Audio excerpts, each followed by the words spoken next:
व्रजप्रियं धर्मसंस्थापकं वीरं कृष्णं वन्दे जगद्गुरुम्।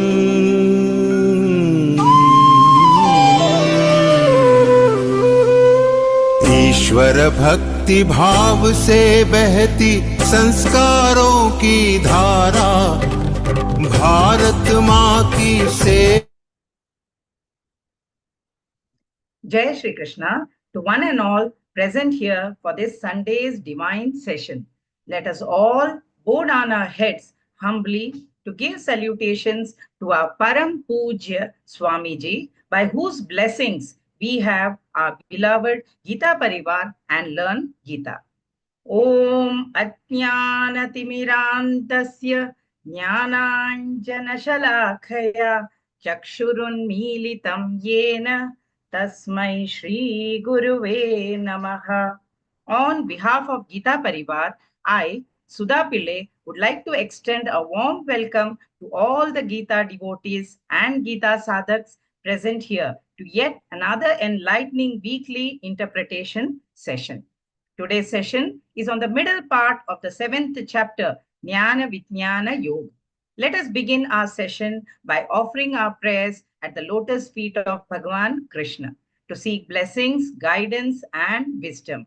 And today, Varalakshmi ji from Tanuku will be reciting the prayer.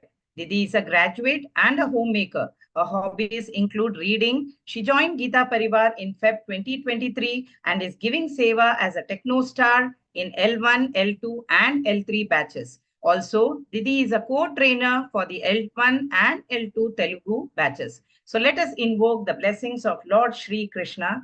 I request Varalakshmi ji to please recite the Prarthana.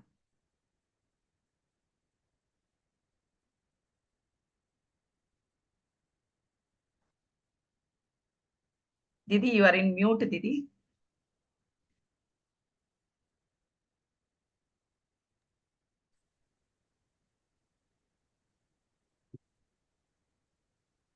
Jai Shri Krishna to everyone. Vasudevasutam devam Kamsachanuramardhanam Devaki Paramanandam Krishnam Vande Jagadgurum Krishnam Vande Jagadgurum. Thank you, Didi, for that melodious prayer. We are about to commence our session with lighting the lamp, that is deep prajalan. Vairagyataila sampurne bhakti varti samanvite prabodha purna patre tu nyapti deepam vilokayet. We know that for the lamp to burn, the wick is essential. Without soaking in the oil, the wick may burn, but it will burn out quickly. But when soaked in oil, the wick can produce a flame which lights up the surroundings. Bhakti alone cannot give enlightenment. It needs to be combined with true detachment from worldly attachments. When combined, these two produce the divine light of true spiritual knowledge. The Deepa thus aids us in our spiritual journey from ignorance into knowledge, both in a practical and symbolic way. It is an honor to invite Rama IG from Hyderabad for Deep Prajwalan. Didi is a postgraduate and a housewife. She joined Geeta Pariwar in 2024 March, is a sadhak in L3 and is giving now seva as a techno star for the L2 batch. Inviting Ramaji to do the Deep Prajwalan. Didi, please.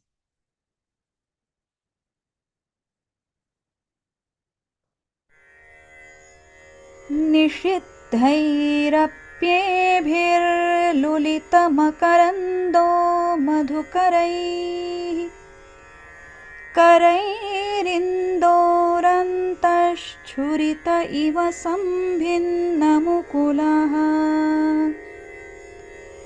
विधत्तां सिद्धिन्नो नयनसुभगामस्य सदसः प्रकीर्णः पुष्पाणां हरिचरणयोरञ्जलिरयम् शरदिन्दुनिभां शुभ्रां शुभ्रवस्त्रैरलङ्कृतां कलहंसकृतावासां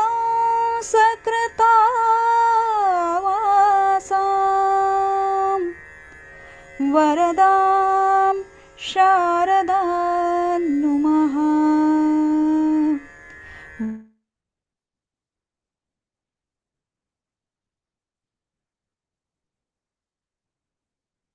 Thank you, Rama Didi, for leading this auspicious beginning.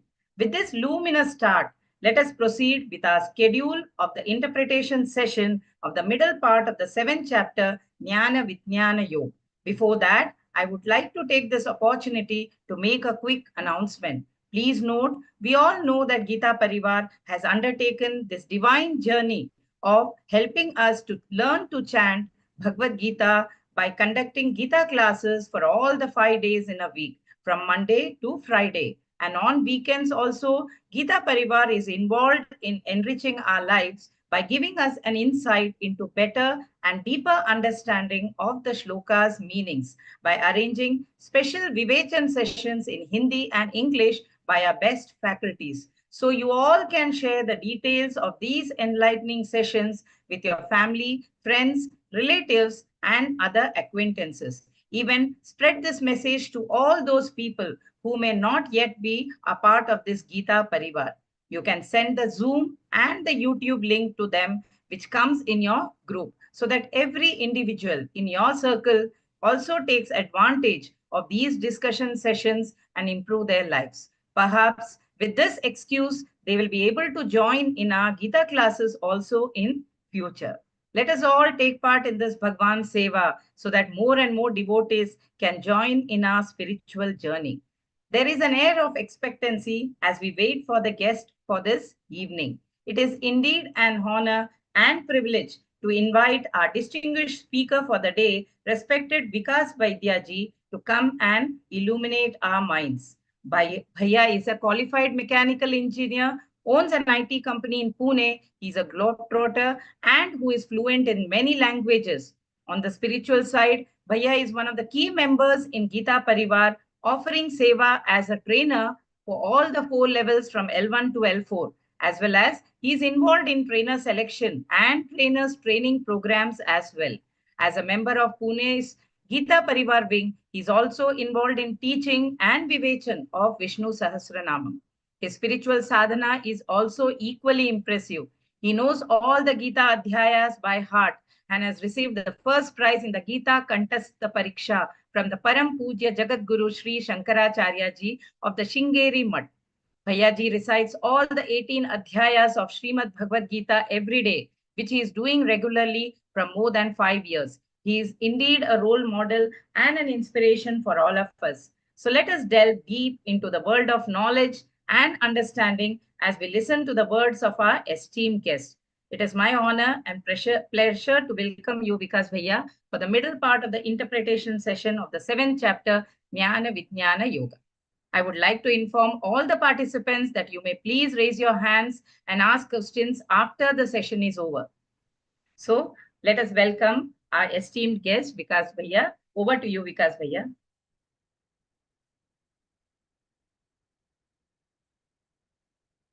जय श्री कृष्ण। वसुदेवसुतं देवं कंसचाणूरमर्दनं देवकी परमानन्दं कृष्णं वन्दे जगद्गुरुं। पूज्य स्वामी जी के चरणों में कोटि कोटि नमन। We are studying अध्याय 7th. Last time we had covered श्लोक up to 10. Now let's go to श्लोक number 11. श्लोक number 11. We'll start reading now. Today we'll go up to shlok number 20, and in next session we'll go to shlok number 30. So shlok number 11. Balam balavatai chahang kamaraga vivarjitam dharma viruddho bhuteshu kamosmi bharadarshabha. So balam balvatai chaham kamaraga vivarjitam dharma viruddho bhuteshu kamosmi bharatarshabho. Balam is strength. Balavatam, of the strong people. Aham, I am. Kama, passion. Raga, attachment. Anurag, that means vivarjitam, devoid of. Without that. Dharma aviruddho, which is not against the religious principles. Dharma aviruddho, bhuteshu, in all beings. Kama, kamana, the sixth life. Asmi, I am. Bharatarshabha is calling for Arjuna. So Paramatma says that, O best of Bharatas, that means Arjuna, those who are free of desire and attachment, Kama Raga Vivarjitam, those who are free of desire and attachment, I am the strength and power of such strong beings. And I am the sex desire in Sattvic, which is not contrary to the religious principles and teachings. This is the word-to-word meaning of this shloka. So Shri Krishna says that I am the strength of those who are bereft, devoid of desires, kamanas, and attachments. That means who is the strongest in the world? The one who is free of attachment and desire is the strongest, because their strength is Paramatma. And what could be stronger than Paramatma? Nothing.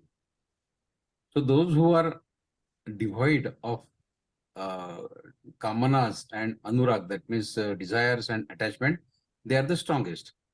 So just being physically strong or mentally strong is not enough. An egoist and a person entangled in attachments can also be strong. But the barometer of strength measurement, as mentioned in this shloka, is the presence of desires and attachments. That is the true measurement of your strength. More of this and weaker you are. More desires and more attachments, then weaker you are. That is the barometer of measurement of the strength of a person according to this shloka. See, the power boosts the ego and strength, and power corrupts the intellect. So how can Lord use the corrupt people to present him? Therefore, Lord adds the condition, a caveat, that absence of desire and attachment, kamarag vivarjitam. For example, power of wealth is there, but accompanied by humility. Then that is Paramatma. Power of politics is there, but accompanied by compassionate heart. Krishna says, I am the strength of such strong people and carry out my divine work through them. And if you want to see me, where should you look for me? In such beings, in those individuals who have the desire in accordance with dharma, righteous action, which uplifts your spirituality, while staying unattached. Who are these people around us? Look at Modi ji or our Pujya Swami ji. They have no worldly desires, no attachments. They work only for Loka Sangraham Evapi. So their strength, Paramatma says, I am their strength. See, confining yourself in some big cave is not a big deal. Not doing anything is also not a big deal. But performing all your appropriate actions while staying unattached is a big deal. And their strength, Paramatma says, I am their strength. It is easy to link your identity with your body, mind, intellect. But then when you have to bear the consequences of the actions which you perform with such attachment, if you get attached to your body, mind, intellect, then whatever is done by your body, mind, intellect, you have to face the consequence of those actions which you perform with such attachment to this body, mind, intellect. But non-attachment, non-doership, though very difficult, but not impossible, it can keep you free from bondages. Krishna says, it is I who work through such people who abide by non-doership, that means bereft of kartrutva abhiman and non-attachment. Further, Paramatma says, even the kama vasana, that means the sex desire in all beings, is me. Only and only so long as It is not contrary to the religious and social practices. Dharma aviruddha, which is not viruddha to dharma. Dharma approves procreative desire to beget the progeny, santati utpadan, producing children. That is of course required to let this universe keep going on. Otherwise, if everybody becomes celibacy, that means everybody becomes celibate, the brahmachari, then how this universe will work? It will cease to exist one day. So creating new generation, which is the right given to the human beings and all beings rather by Paramatma. Paramatma says, if your intention is praja utpadan, then I am your strength. I am the kam bhavana for santati utpadan. Thus, Paramatma puts kama bhavana on a higher pedestal. We consider it as a hina bhavana.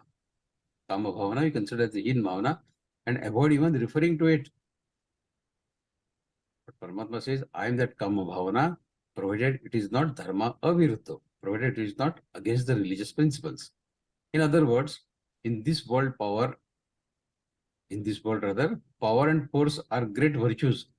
But the use of strength or force should be pro-dharma, pro-sattvic activities.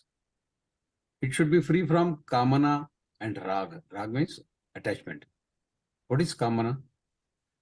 And what is kama bhavana? It is irrational and excessive desire to obtain the unattained. That is kamana. And what is rag?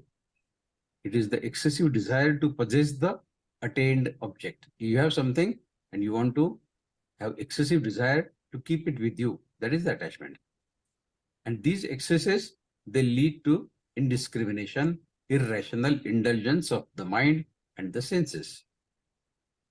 Kama vasana is indiscriminate sex indulgence. Dharma approves fulfillment of procreative desire only to beget progeny. Anything other than that, Paramatma doesn't agree that he is that strength. When performed with restraint, dharma is performed even in the satisfaction of that desire, that kamana, provided it is not dharma aviruddha. Okay, we go to next shloka, slok number 12. Further Paramatma says, Ye chaiva sattvika bhava rajasastamasaschaye matta eveti tan vidhi natvahanteshu te mai. Paramatma says, all that emerges from sattva, that means the mode of goodness, rajasa, mode of passion, and tamasa, mode of ignorance or mode of inertia, know that they all happen through me. All these three gunas happen through me, yet in reality, neither I am in them nor they are in me. See, all these three gunas, sattva, rajo, and tamo, are present in all pervading essence of the Lord and his eightfold apara prakriti,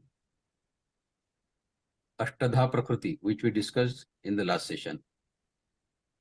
So thus you cannot say that only sattva guna is in God and other two gunas, rajasi and tamasi, they don't constitute, they come from somebody else. Who is that somebody? There is no other than God. So even the rajasi and tamasi, they come from Paramatma only. Ye chaiva sattvika bhava rajasas tamasaschaye. It means that in the entire universe, all the gunas, that means the attributes of things and actions, they evolve from the God. He is the root, the support, the base, the eliminator of all those. So a man should have inclination towards him rather than to the mode of goodness or mode of passion or mode of ignorance. This inclination towards God will lead him to liberation, while inclination towards the modes, be it mode of goodness or mode of passion or mode of ignorance, that means to gunas, it will lead him to the bondages. This is the difference. You see something beautiful, something very good, you get attached to that object. Don't do that. Paramatma says, you get attached to me because of me, that guna has come in that particular thing. So instead of getting attached to object or person, you get attached to Paramatma, not to his gunas. Gunas of that particular individual rather. Natvaham teshu te mai. They are not in me and I am not in them, of these three gunas. See, if these gunas were in God, they would have never changed or disappeared, because God never changes. No change takes place in God. So these gunas also would have never changed or disappeared, but we see them changing and disappearing many times. Sometimes we are sattvic, sometimes we are rajasi, sometimes we are tamasi. So they keep on changing and disappear sometimes. And if God was in them, in these three gunas, then God would be change. God would change and disappear like them, because these keep on changing and going out. So both ways it is true that they are not in me and I am not in them. So how is it possible then? It is like the ocean. Ocean creates the seashells, but the ocean is not in seashells. So it is the same way. Gunas are coming from Paramatma, but Paramatma is not in those gunas. That means Sattvic, Rajasi and Tamasi elements are Prakriti, his creation, but he is not in them and they are not in him. That means Prakriti is perishable, Paramatma is not. The message in this shloka conveys that the man should not take seriously this unreal world of senses made of these three gunas of Sat, Parajyotomo. We keep dancing. We discussed it in last session also. We keep dancing to the tunes of Prakriti, which keeps us busy, shifting from Sattvic to Rajasi, Tamasi, all that. Instead, you should enjoy it like a motion picture, and then should seriously take up the yoga, meditation, to unravel this mystery and find the reality. What is the reality between these three gunas?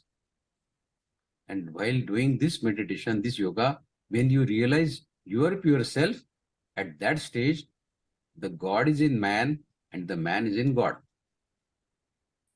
So this Natvan Teshute Mai, Paramatma says about the three gunas. But through meditation, when you realize your pure self, that stage, God is in man and man is in God. So this is the difference between getting attached to gunas or getting attached to Paramatma. Now Shlok 13. Tribhir gunamayir bhavair evih sarvamidai jagat mohitanna bhijanati mamebhyah paramam vyayam. Tribhir gunamayir bhavair evih sarvamidai jagat mohitanna bhijanati mamebhyah paramam vyayam. Tribhi means three. Guna bhai. Gunamayi. Bhavai. By the state of being. Ebhi. Ebhi is all this. Which this? These three gunas. Sat, Prajotama. Sarvam. All these. Idam. This. Jagat is universe. Mohitam. Getting eluded. Na abhijanati. Does not know. Mam. Me. Ebhya. Abhomi. Param. The supreme. And Avyayam. Avyayam is imperishable. So Paramatma says that deluded by this threefold disposition of nature, which is Sattva, Rajo and Tamoguna, this world, that is the embodied soul, does not know me, because we get deluded in these three gunas only all the time. And that's why we miss to know Paramatma. Does not even try to know me, who is beyond these three gunas and imperishable as well. I am beyond these three gunas and I am imperishable. But you fellows, you get entangled only in playing with three gunas, and that's why you don't know me. Na abhijanati. See, the world is the sphere of action for these three gunas, Sat, Parajotamo. These three gunas have constituted your body, your mind, and this material world. Nothing exists in this world without these three gunas. There is no fourth guna. Further, your mind keeps on getting eluded, attracted towards the sensory objects, namely Shabda, Sparsha, Rupa, Rasa, Gandha, sound, touch, form, taste, and smell. They are also constituted by these three gunas. That means Shabda can be Sattvic, Shabda can be Rajasi, Shabda can be Tamasi. Sparsha, touch, can be Sattvic, touch can be Rajasi, touch can be Tamasi. women know about this sparsha better than anyone else. Whether somebody's sparsha is sattvic, somebody's sparsha is rajasi, or somebody's sparsha is tamasi. We know that our body is made up of 4 elements: earth, water, fire, air, and space. We studied how this body is made in our last session. The tamoguna means the worldly objects. Sattva guna constitutes our mind. Tamoguna of earth element forms our body. On the other hand, your senses are constituted from the elements of Rajasi guna. Senses are Rajasi guna. And the mind is constituted from the elements of Sattva guna. Suppose imagine I have a flower in my hand. I don't have at the moment. Suppose imagine I have a flower in my hand. This is a worldly object. Presents tamoguna. Anything worldly, tamoguna. Your senses perceiving its beauty and fragrance are constituted by their rajoguna. You cannot take fragrance because we are online, of course. But if suppose imagine I'm sitting in front of you and I have a flower in my hand, the fragrance that comes to you is because of rajoguna, the senses. And your mind, which assimilates the information obtained from these senses, your eyes and your nose in this case, comprises the elements of Sattva-guna. So object is Tamoguna. You are getting information about that object is Rajasi guna, and assimilation of the information is happening in the mind, which is Sattva-guna. So this entire world is an interplay of the Sattva, Rajo, Tamoguna. Your Antakaran, what is Antakaran? The mind, intellect, and subconscious is Antakaran. It's created from Sattva guna. Your senses are created from Rajoguna. And your body, along with this entire material world, form the Tamoguna. That means at all times, listen to this carefully. At all times, Sattva guna born Antakaran experiences the Tamoguna born material world through the Rajoguna born senses.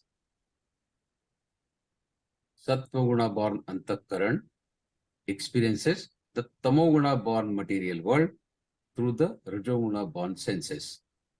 And then the mind through the senses wants the sensory objects. Sound, touch, form, taste, smell, what we discussed, Shabda, Sparsha, Rupa, Sagandha. Once the desired objects are attained, the mind is happy. And when the objects are lost, the mind is unhappy. Our Antakaran, senses, and sense objects, their interplay goes on and on and on in our life. Look at any moment of your life, of course, when you are awake, and you will realize that these three are always at work of the interplay, and thus constantly getting engrossed in this presumably useless interplay. The transcendental nature of this Avinashi, indestructible, eternal, divine Paramatma is totally forgotten. Our entire mind space is occupied by these three gunas only, and playing with these three gunas all the time. It is like deeply absorbed in the painting and forgetting the painter. It is like watching a movie and forgetting the producer and director of the movie. Have you ever given a deep thought to the fact that the cow, it eats the grass and gives the milk? How? Can you devise a machine in which you feed grass from one side and the milk comes from the other side? Is it possible? I'm not talking of some very intelligent people in India who probably put potato from one side and take gold from other side. You know the gentleman to whom I am referring. So do we ever think of the creator who created and fixed such an amazingly wonderful mechanism in the body of cow that you feed her grass and she gives us milk? But we see the cow drink the milk and forget the creator who has done this. It is our habit to get absorbed in the creation and forget the creator. Paramatma says, look at creator also sometimes. So we need to always keep in mind that anything wonderful, anything amazing, anything beautiful we see, we must think of Paramatma who created that. Next shloka. Daivi hesha gunamai mama maya duratyaya मामेव ये प्रपद्यन्ते मायामेतांतरन्ति ते. Further, Daivi means spiritual. Isha is this Gunamayi, consisting of three gunas, three modes: Satprajatamo, Prakriti, Mama, Maya. Maya is deluding and illusionary energy of Paramatma. Duratyaya, very difficult to overcome, very difficult to cross over. Mama, to me, Iva is definitely, certainly. Prapadyante is to surrender.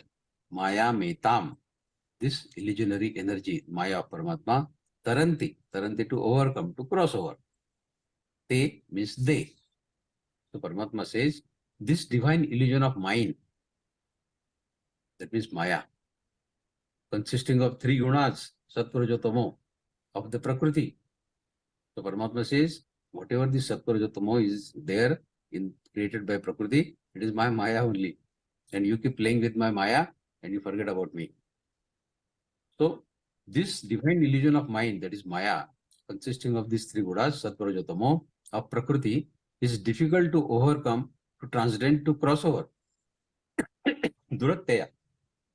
However, those who perpetually worship me and me alone could penetrate it and be able to safely ferry across this illusion of Maya.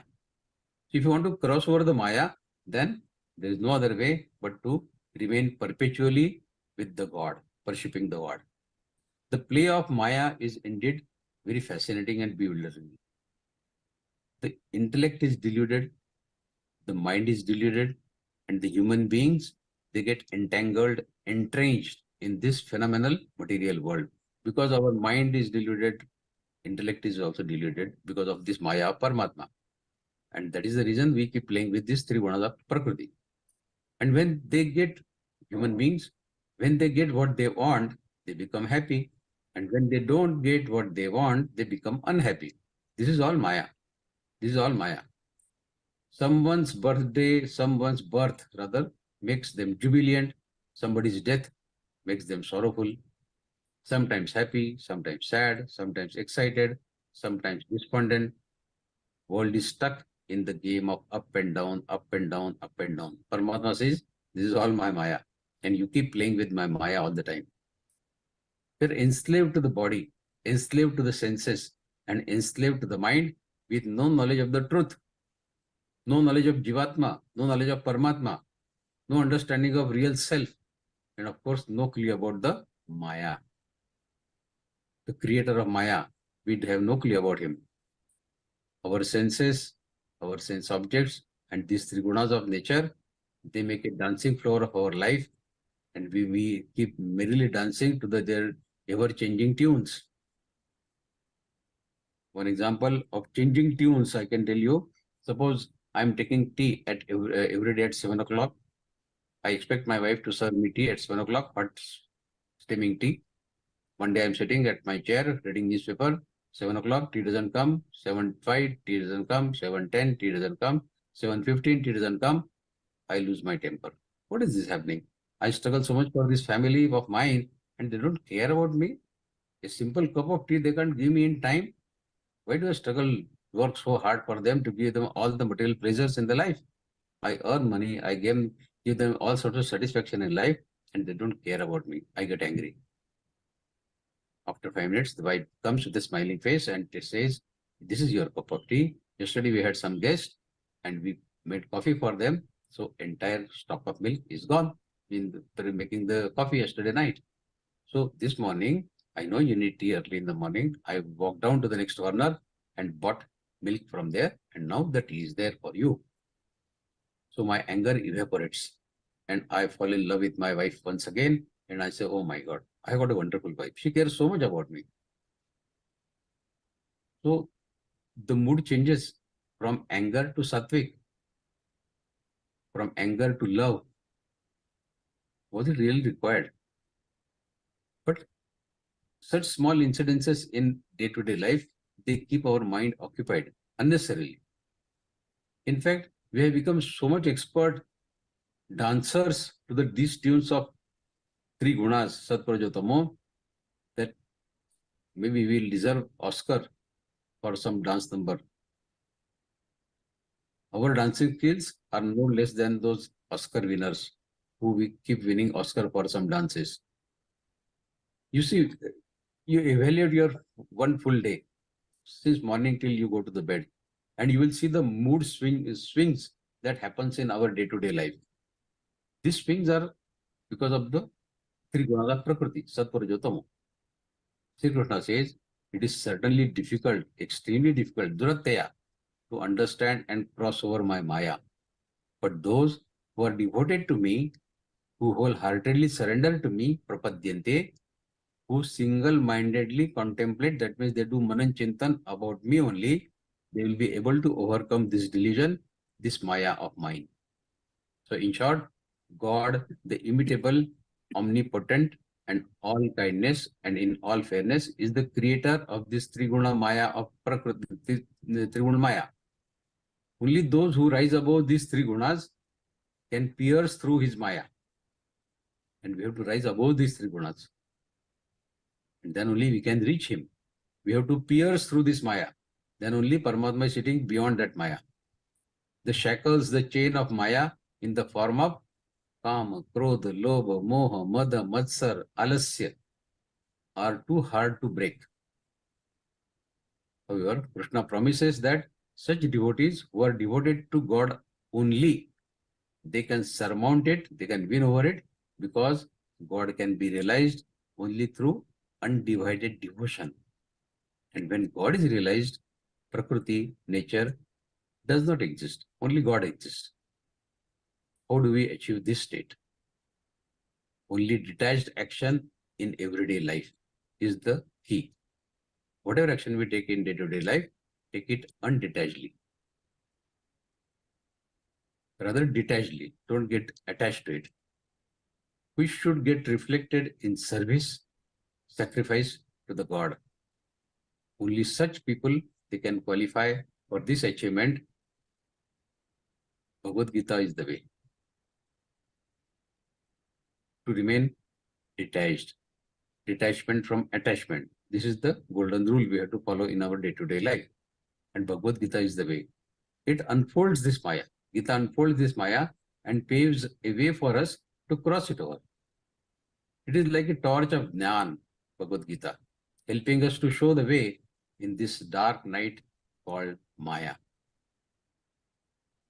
And crossing over of Maya, unless we cross over Maya, we cannot imagine to reach Paramatma. It is durataya, very difficult, but with Bhagavad-Gītā, it is possible to cross over this Maya. Krishna says those discriminatory wisdom whose Vivek Buddhi rather has been destroyed by the delusion of Maya, the lowest among mankind, Naradhama, and evildoers. We will go to now, let us go to Shlok 15 and then discuss all these aspects. So Shlok 15, Paramatma says, Naman dushkritino mudha prapadyante naradhamaha mayaya parutadjnana asuram bhavamashritaha. Now, who Paramatma says, those who surrender to me, they can ferry over, they can cross over this Maya and they can reach me. Then why everybody doesn't surrender to Paramatma? Paramatma has given us the way. You surrender to me, I will help you to cross over my Maya. But then why everybody doesn't surrender? Paramatma says, who doesn't surrender to him? No, means not Mam, to me. Dushkrutin, the miscreant, the papis, Mudha, foolish. Prapadyante is to surrender. Naradhama, the lowest in character among mankind. Naradham. Maya, by Maya. Aparad. Aparad is to steal, stolen. Jnana, whose knowledge. Asuram, demonic. Bhavam, nature. Ashritaha, to take shelter, to accept. So, in Shloka 14, Shri Krishna said, those who take refuge in me alone, they cross over this divine illusion of mine, Maya. Then why all beings don't follow this advice of Paramatma? God clarifies that in this Shloka. Shri Krishna says in this Shloka 15, those whose discriminatory wisdom, whose viveka buddhi has been destroyed by the delusion of Maya. Those who are lowest among the mankind, Naradham, the evildoers, Dushkritin, and the utterly foolish, Mudha, and all those having succumbed to their own demonic ways, Asuri Pravritti, they don't take refuge in me, they don't seek me. So if we don't take refuge in Paramatma, then we fall in one of these categories. That is what indirectly it means. You ask a young person to attend a spiritual discourse, say Geeta Pravachan, and he will retort back to you saying that, are you mad or what? I have other interesting things to do in the evening. I can't have time for this Pravachan and all sorts of things. You ask a wealthy, greedy man to attend a 3-day shibir, and then he will snap back at you. Are you crazy? You know, I earned 30 lakhs in 3 days. What are you talking? You know, I'm a very busy person. I have no time for this. Minting money is the only objective of their life. Those who are entrenched to their family, they will refuse to come to Vivechana or Shibir saying that, oh my God, I wanted to come, but my Guddu, my Pappu, my Bubbly, whatever grandson or grandchildren they may have, they cannot stay without me, even for a day. No time for Paramatma. Such people have no time for Paramatma. They find hundreds of excuses not to follow the path of spirituality. No inclination towards Paramatma. You can find 100 reasons not to do something. Lord says, those whose minds and intellect have been deluded by Maya, this is all Maya, material attractions. Such people don't remember me. Sri Krishna further adds that those who have demonic attributes, Asuri Parvati, they too don't also see me. What is Asuri Parvati? Simple things can also be Asuri Parvati. You don't have to kill somebody to become Asuri Parvati. Eating excessively, sleeping excessively, indulging excessively in sense gratification is Asuri Pravritti. And when excessively sense gratification is done and physically you are tired, then going to sleep again, sleeping excessively. So the cycle starts again. No time, no thoughts to spare for Paramatma. So this is a huge waste of very precious human life. So who does not take refuge in Paramatma? The ignorant and foolish, who are perpetual slaves of greed and lust, neither having any knowledge of Paramatma nor bothering to even know him. Then the perpetrators of sin are of low rajasic, tamasic nature, who are only wealth and lust crazy. We always see that people lacking viveka buddhi, their discriminatory wisdom, do not act creatively, being too materialistic and victims of arrogance and delusion. Being tamasic nature, these people have no touch of finer aspects of life. They don't know really what is life. Therefore, they do not take refuge in God. So in Adhyaya 16, Shlok 19 and 20, Shri Krishna says, these people are destined to go to the hell. Tanaham dishadah kruran samsareshu naradhaman kipam mijasram ashubham asurishveva yonishu asurim yonima panna mudha janmani janmani mama prapyeva kaunteya tato yanti dhamangatim. These are the two shlokas of 16th Adhyaya, wherein Paramatma has said that these people are destined to go to hell. Now we have to choose where really we want to go. Okay, we go to Shlok number 16 now.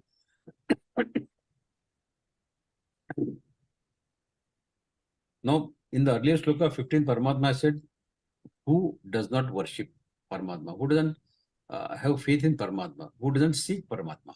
Now, in 16th Shloka, Paramatma will say, who is coming to me? Who is my devotee?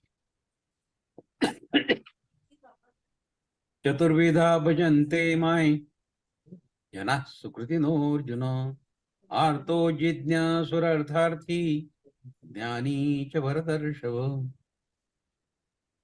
In 15th Shloka, Shri Krishna said that the evildoers, Dushkrityana, having embraced demonic nature, Asuri Pravritti, they don't take refuge in me. Then who takes refuge in Paramatma? It is explained by Paramatma only in this shloka. Arjuna, 4 kinds of virtuous men, persons take refuge in me and are devoted to me. The seeker of wealth, Artharthi. His interest is Artha. Artha is money, wealth. The distressed one, that means Artha. The inquisitive seeker of knowledge, that is Jidnyasu. And 4th category is those having great wisdom, Jnani. So Paramatma has clarified that his devotees, they come in 4 categories. Artharthi, Artha, Jidnyasu, and Jnani. The first are those who seek material wealth to fill the void of discontentment. My neighbor has 2 cars, I have only 1 car, I want 1 more car. Okay, let us go to temple, do whatever, puja, bhajan, whatever is required. Beg to Paramatma, please, please, please, Paramatma, I do everything that you want me to do. Please give me another car. Krishna says, such people worship me not because they seek me, but because they want fulfillment of 1 or more of their desires from this world of Maya.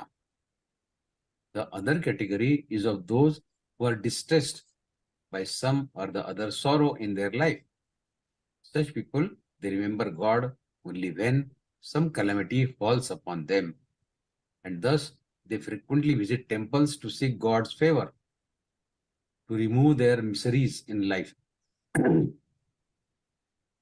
But Kunti, the mother of Pandavas, she would always say that, Krishna, please continue to give me the grief, the sorrow in my life. Don't give me happiness only all the time. I don't want that.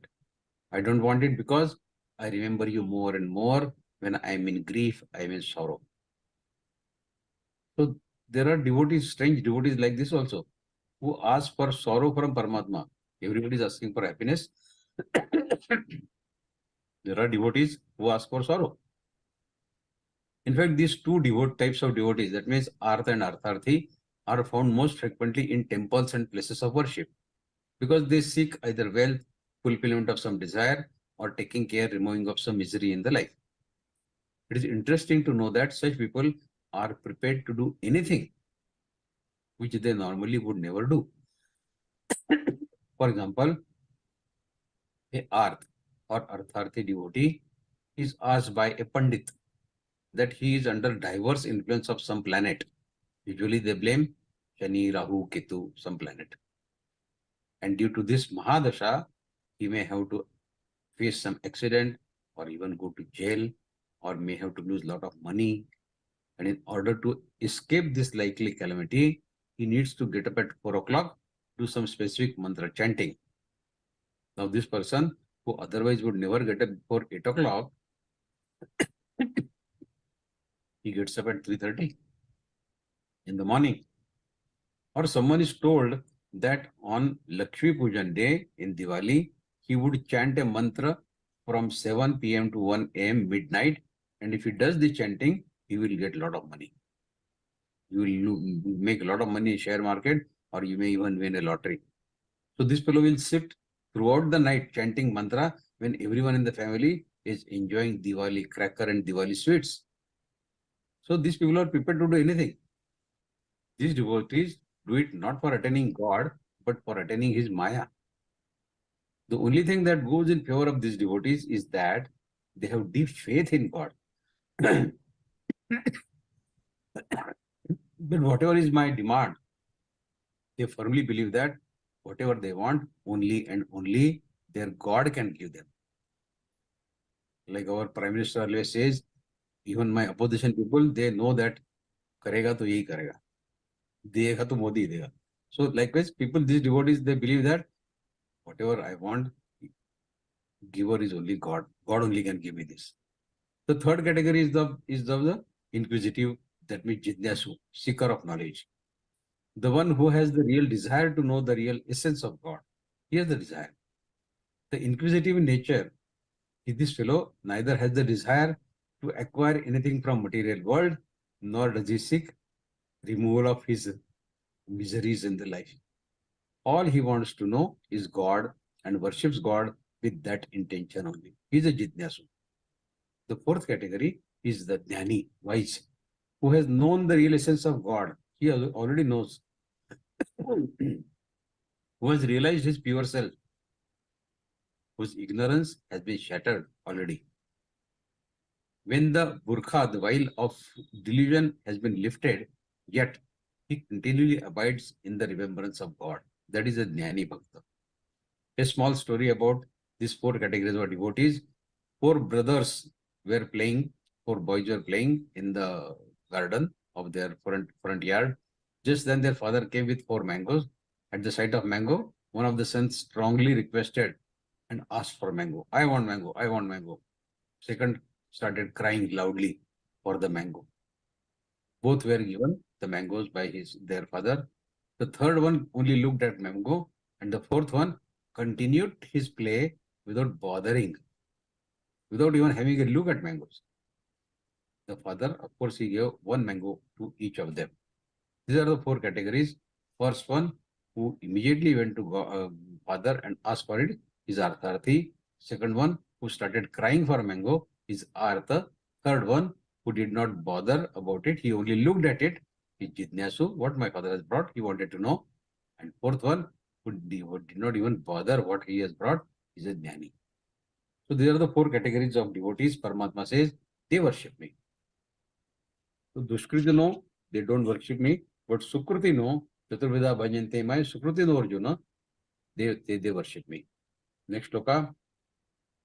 Tesha jnani nityayukta eka bhaktir visheshyate priyo hi jnananotyartham aham sajama priyaha. Paramatma says further that these people, Chaturveda Bhajante Maya Jana Sukruti no Arjuna, Artho Jitnyasura Artharthi Jnani Cha Bhartarshava, out of them, Tesham, out of these 4 categories, Jnani, the one who has the wisdom, Nitya Yukta, always engaged on Eka Bhakti, only one devotional service, Vishishyate, he is special, he is superior. Jnani is superior. Priya, very dear. Jnani Nam, to the person of wisdom. Aham, I am. Mam, to me. Priya, dear. So Paramatma says, the one who is unceasingly established in me, in oneness, me and he are same. That is what he feels. Who is always devoted to me, such a jnani, is incomparably supreme. I am very dear to such a jnani, and he is very dear to me.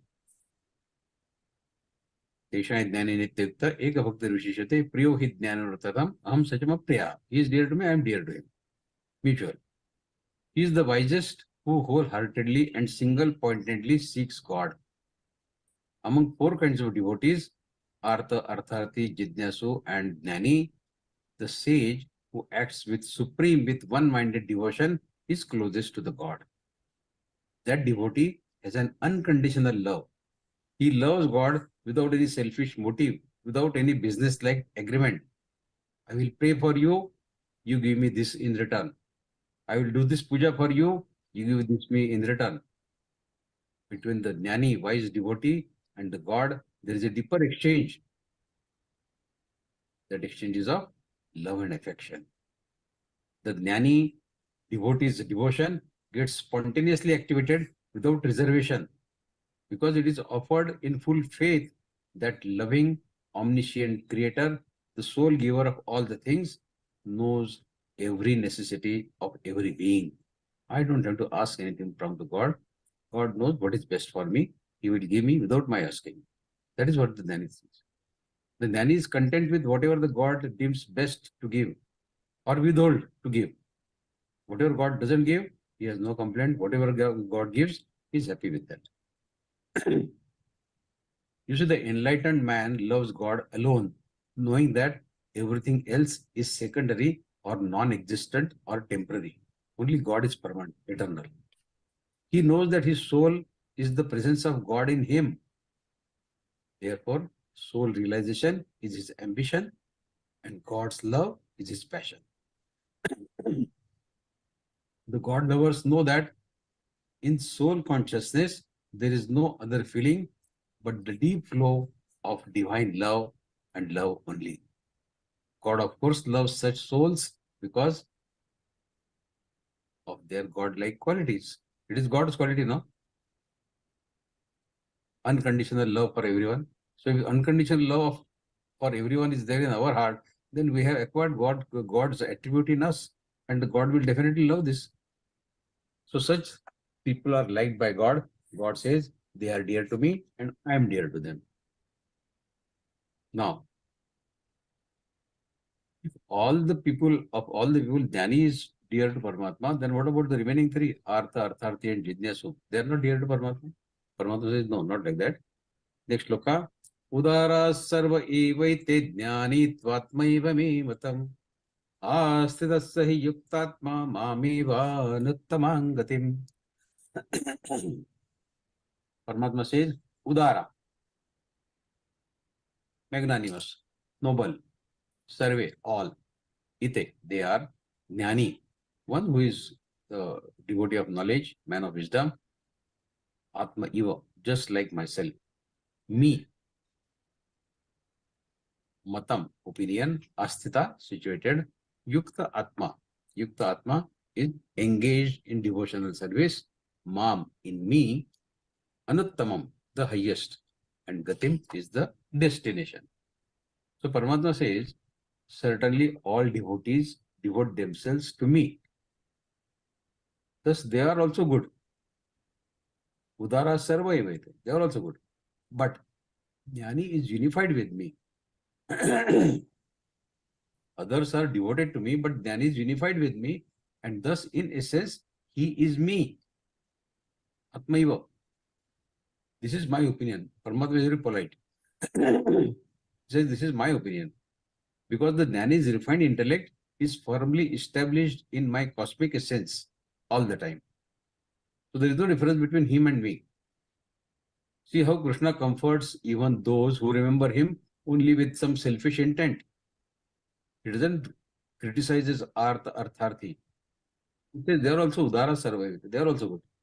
The Lord says those who remember me for removing their sorrows or for fulfillment of their desires, their kamanas, they too are good. Because at least they are taking some time out and taking efforts to remember me. Though with some selfish intent, of course.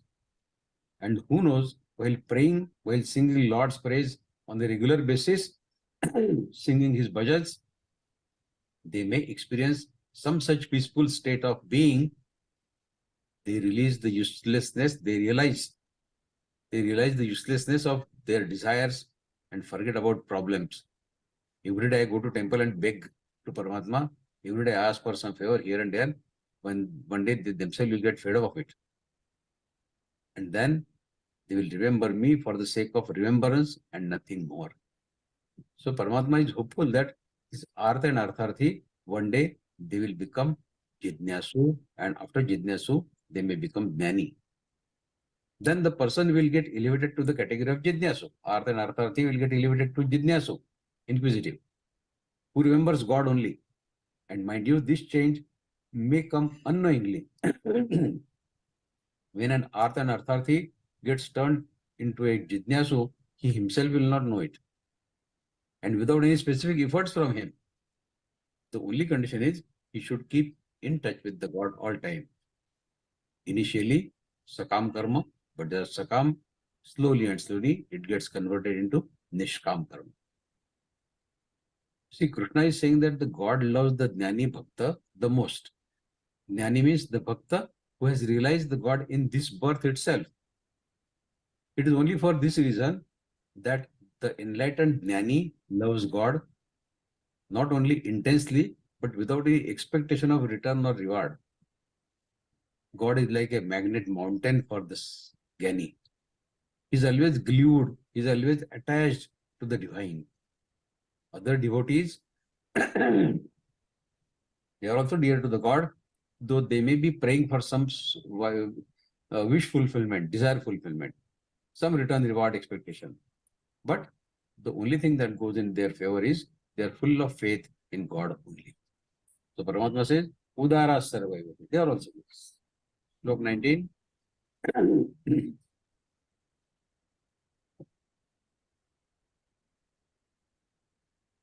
Bahunai janma namante jnanavan mam prapadyate Vasudevas sarvamiti samahatma sudurlabha. Bahunam. Bahunai janma namante. Bahunam, many, many. Janmanam, repeated births and deaths. Ante, after. Jnanavan, one who is full of knowledge, wisdom. Mama, to me. Prapadyante, surrender. Vasudev, the Lord, Vishnu. Sarvam, everything. Iti, thus. Mahatma, great soul. Sudurlabha, very rare, very rare. So Paramatma says in this shloka, after innumerable births, Bahunai Janma Namante, the Jnani finally attains the supreme knowledge and knows me to be the cause of all that. Vasudevam Sarva Iti. Everything is Vasudev, there is nothing else. Such a great being is indeed very rare. Sudurlabha. See, it takes several lifetimes to realize God. This perfection is not attained in one lifetime. This is because there are millions of samskars accumulated from several of our previous lifetimes.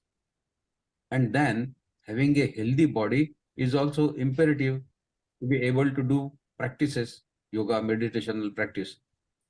In fact, the one whose body is unhealthy cannot be a devotee, strong devotee of Paramatma, a strong seeker of Paramatma.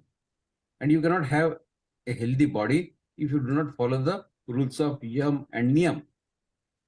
What is Yam? Yam includes non-violence, ahimsa, truthfulness, satyata, non-stealing, चोरी नहीं करना, non-hoarding, संग्रह वृत्ति नहीं चाहिए, and celibacy, brahmachari. And Niyam includes cleanliness, austerity, self-study, swadhyay, contentment, and surrendering to God. So this Yam and Niyam, these rules have to be followed. It takes a lifetime to just follow the rules detailed in Yam and Niyam.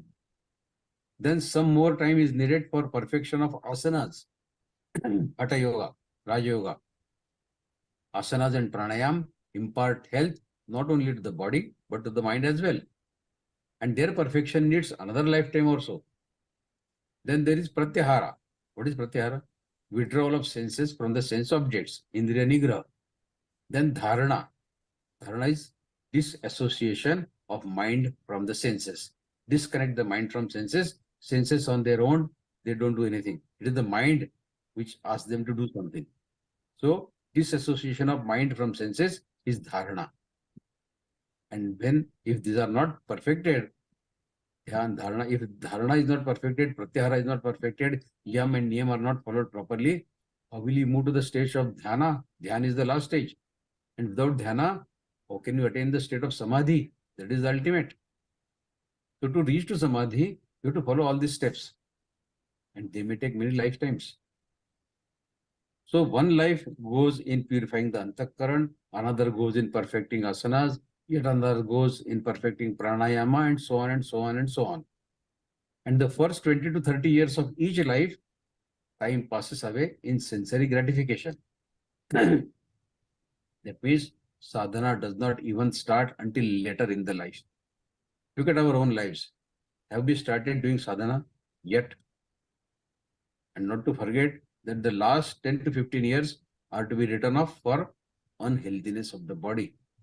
We don't know when we'll fall sick in the last 10 to 15 years and whether we'll have the enough strength, enough energy, enough memory, enough mental strength to worship, to do sadhana of Paramatma. So how much time one has in one lifetime? First 20, 30 years are gone. Last 15, 20 years are gone. What is left then? It must be understood that attending Geeta classes and Vivechan Satras, it does not amount to sadhana. This is not sadhana we are doing. Sadhana entails purifying and disciplining your mind, your intellect, and leading an equanimous, calm and composed life. That is sadhana. Moreover, there has to be a goal in your life, and you need to work relentlessly, diligently for attaining that goal. That is sadhana. In order to obtain, say, butter from the curd, you need to churn the butter continually. If you churn for a while and stop for some time and churn again, and stop again, turn again, stop again. This way, you will never get the butter from the curd.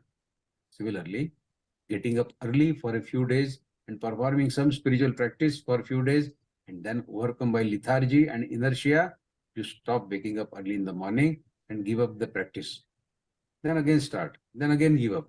This does not amount to sadhana. This is not sadhana. That is why Lord says it takes several lives to reach the concluding life when a person finally attains the highest knowledge. When Jnani realizes his self, he realizes God. Such a Jnani, he sees God and God alone in everything and every being. Vasudevam Sarvaiti. The Lord says, such a rare and blessed being is united with me, and there is no distinction between me and him. We are one. Probably at that stage, that Jnani says, Aham Brahmasmi. After many births, Bhuvanai Janma Namante, it means that human birth being rare and precious, which is attained after many non-human births, must be used for God service, God love, and God devotion. Only such souls succeed in becoming Mahatma. In fact, human birth means possessing at least some minimum human virtues and not mere human body or human frame, where people, though they are human beings in frame, they behave like animals. A small story, how we can show this human quality in our day-to-day life. An army officer in his army dress, he hurriedly enters an hospital. The on-duty nurse, she takes that worried young army major to the bed of an old man. Your son has come, she says to that old man lying on the bed. She had to repeat these words over and over again because the old man was very sick and he could barely open his eyes. Due to the unconsciousness from the pain of the heart attack, he was hardly able to open his eyes and somehow managed to see the young uniform major standing outside the oxygen tent in which he was. The young major extended his hand. In order to convey his love and affection to the elder, the major went close to that old man and made an attempt to hug him carefully. And after this loving moment, the major held those old hands tightly in his young fingers and made him feel that, yes, I am here, I am with you. Seeing these touching moments, the nurse immediately brought a chair so that the major could sit down. Thank you, sister, that major said, and followed a polite acknowledgement.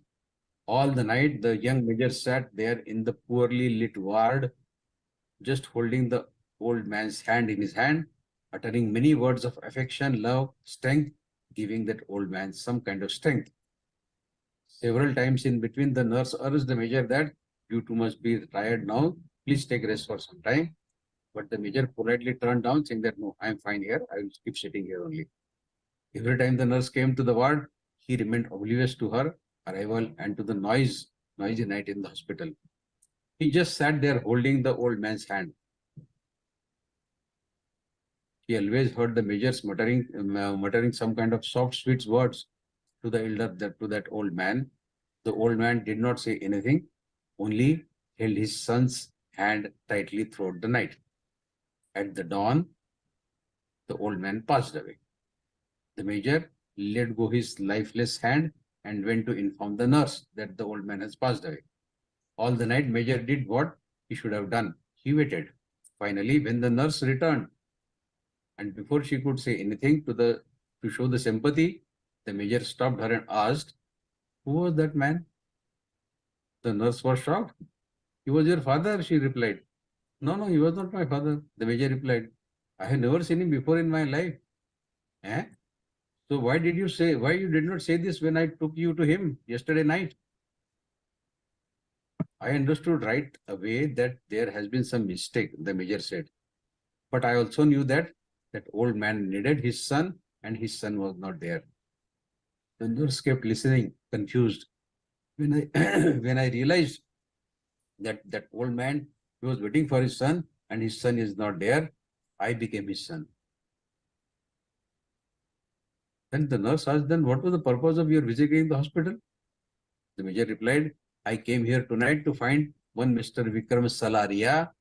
His son was killed in last night's fight with the terrorists in Jammu and Kashmir, and I was sent here to inform this Mr. Vikram Salaria, his father, about the death of his son. But then the man whose hand you held all the time, you know who he was? He was Mr. Vikram Sakaria. Both stood in complete silence for some time, as both realized that nothing could be more reassuring to a dying man than the hand of his son. See, in life, someone needs us like this, then we too should just stay there, just be with them till the end. Our words, our enthusiasm, our assurance, and the other person feeling that we are there with them are enough to heal them. Share your abundance with those who are unable. Generosity is our natural condition, and this is the human attribute we need to display, and this is the expectation Paramatma has. Okay, we go to Shlok 20 now. Kamaistaistairtadjnanah prapadyantyena devataah tan niyamamastaya prakrutya niyata swayam. Kama is taiste. Kamana is kamana, desire. Tai, various. Vrita, stolen, hijacked. Jnana, knowledge. Prapadyante, surrender. Devata, demigods. Tam, corresponding. Niyamam, regulation, rituals. Asthaya, following. Prakrutya, by nature. Niyata, controlled. Swaya, by their own. Paramatma says, but deluded people whose intellect is confused by different desires, kama jnana, they pray to seek other gods, anya devata. Owing to their deluded nature, they perform different rituals, precepts, rites related to those respective demigods. You see, the reality is that those people who have been living in mind, senses, body, and the eightfold lower Prakriti of God, Ashtada Prakriti, they cannot easily reach the Supreme Soul, Paramatma, because constrained by their nature, they worship different devatas and demigods, and they seek and get perishable results. Therefore, they are bound to shuttle up and down, back and forth on this treadmill of life and death and life. See, the problem with all of us is that we think Paramatma is there only to give us salvation, liberation, moksha. That is the only job Paramatma does. And whatever we need for daily living in this material world can be provided only by other demigods, other deities. To get their wishes fulfilled from these demigods, the devotees can perform all difficult, arduous tasks. And while performing this, their sole purpose is fulfillment of kamana, desire. Achieving Paramatma is not on their agenda at all. How can we attain higher and higher heights in the material life? Pleasures in this material world is their objective. Their so-called Adhyatma is limited to this only. Shri Krishna is referring to such devotees in a little sarcastic manner in this shloka. It is wrong to worship the other deities. Paramatma says, Anya Devataha. So it is wrong to worship other deities, other demigods. No, that is not the purpose. That is not the intention of this shloka. The mistake by those devotees of other deities, other demigods, is that they consider their deities and God as different. You may worship any Maharaj, any Swami, or any deity or any demigod. If you see Paramatma in him, then there is no problem. But you consider, as it is, there is a Dvaita Bhav, that I am different, Paramatma is different. Now we had another third angle to it. I am there, my demigod and Paramatma. So you are making things more complicated. If they see Paramatma in these deities, in the demigod also, then they can worship whomsoever they want, no issues. But creating this difference between you, your demigod, and Paramatma is making little things more complicated. So that is what expected by Paramatma. Kamaisthaisya jnana prapadyantyena devataha tantannimavastaya prakrutya niyata swaya. We'll discuss this shloka and other shlokas in the next section. Jai Shri Krishna. Thanks for listening to me. Now the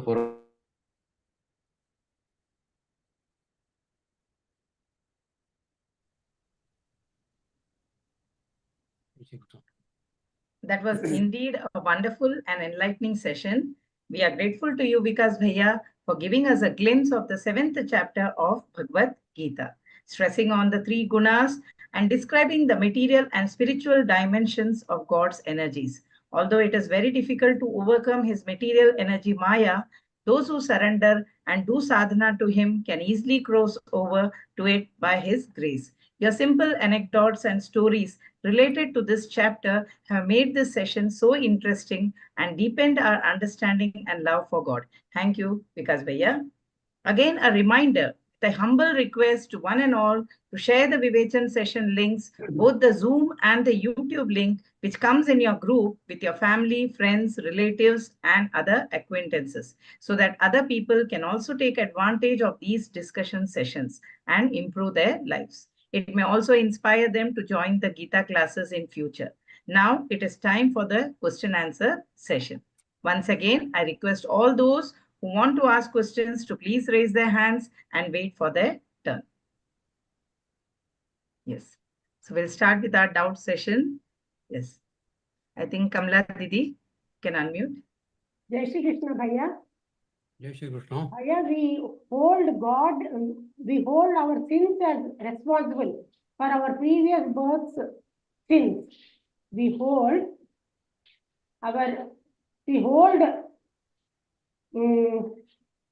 मैं पूछना चाहती हूँ कि हम जो भी suffering अभी कर रहे हैं उसके लिए हम अपने प्रीवियस बर्थ के सिंस को रेस्पॉन्सिबल बताते हैं, लेकिन हमें पता नहीं है कि हम किस सिन के लिए सफर कर रहे हैं. जब हम कोई गलती करते हैं इमीडिएटली अगर हमको पनिशमेंट मिल जाता है तो हमको पता चलेगा कि इस गलती के लिए हमको पनिशमेंट मिल रहा है, लेकिन पूर्व जन्म के गलतियों का पनिशमेंट अगर हमको इस जन्म में मिलेगा तो हमको पता नहीं चलेगा कि हम किस गलती का पनिशमेंट भुगत रहे हैं. It is not a question in mathematics that you know the question, then I can write the answer. It's not as simple as that. You are expected to perform your duties in this given life. What has happened in previous lives, you don't remember. You don't need to remember. What we should only remember is that I have been given a chance once again by the God to repair my past and to create a constructive future so that I can go nearer and nearer to him. Whether I attain him in this life, I don't know. But as Paramatma says, Bhavana Janma Namanti, it may take many, many lives. So we should take this as one more chance given to us by Lord and use it to the fullest. This is the only thing is expected by us, by the God from us. What we have done in the past and why we are suffering in this life, we are suffering is a fact. Nobody is happy all the time. Nobody is sad all the time. We are a mixed bundle of happiness and sorrow, both. We have done some good work. That's why we are learning Gita, isn't it? We might have some bad work. So we have done we have faced some suffering in the life. So we are a mixed bag at the moment. This bag of sorrows and happiness, we have to convert into a bag of full happiness, 100% happiness with no sorrows. And that can be attained only if we live our life in an adhyatmic, spiritual manner, in a sattvic manner, as laid down by Krishna in Bhagavad Gita. How to live the life. It's an encyclopedia. It's a life manual on how the human being should live their life. If we start living the life like that, then we'll have no regret at the end of this life. Like we have now, that maybe I have done some mistakes in my previous life and all that, we are regretting, no? But if we really live the life as Gita, then at the end of life, we will be dying a very, very peaceful death with no regrets whatsoever. I have done the best I could do as expected by Krishna from me. So this kind of confidence we can gain only if we inculcate the message of Lord Krishna in our day-to-day behavior, in our day-to-day life. As Pujya Swamiji says, Gita padhe padhaye or Jivan mein laye. If you want to bring it in the Jivan, in the life, then we have to understand what Lord is expecting from us. And accordingly, change our behavior. So forget about what has happened in the previous life. That's of no importance at all. And the second question is, Yeah. Bura or Acha, both are created by God only. If God does not create Bura at all, then all will be good only. Then the life will become too monotonous. If your nature and my nature becomes 100% matching, all the entire 800 crores of human beings, if they become prototypes, stereotype of one nature only, this world will become very, very boring to live, no? Everybody is coming from the same mold. So that's why Paramatma has created his Maya so that everybody is giving the freedom to think the way he wants, to act the way he wants. And then he's expecting us that you work, you think the way I expect you to do. But I am giving you full freedom. Freedom is given to human beings to work the way they want, to think the way they want. It is our test that we pass the test according to the expectations of Paramatma. Dhanyavad ji. Dhanyavad. Praveen Bhaiya. Jai Sri Krishna Dada. Yeah, sure. See, it is customary to visit temple on auspicious days like Mahashivaratri and Ram Navami. But generally, temples are crowded on those days. So, Yeah. can we just stay home and pray God on those days? Is it necessary to go to temple on such days? See, it is not necessary. See, there is a question, difference between need and want. Okay. So it's not necessary that you should go to temple on a specific day at specific time. It is only for getting some mental relief that people want to strike that opportunity and then they go to temple on that day. But I fully agree with you. I never go on Srihasta Mela or Kumbh Mela. Many people avoid going there because it's a mad crowd. And not necessary that everybody coming there is a really sattvic person. You may get many pickpockets also there, isn't it? Yeah, right. Right. So you can worship Paramatma sitting at home. You want to read Bhagavad Gita, take your book of Bhagavad Gita, sit in a corner of your house and read Gita loudly with devotion. It is as good as going to temple and worshipping the God in temple. Your bhav is important.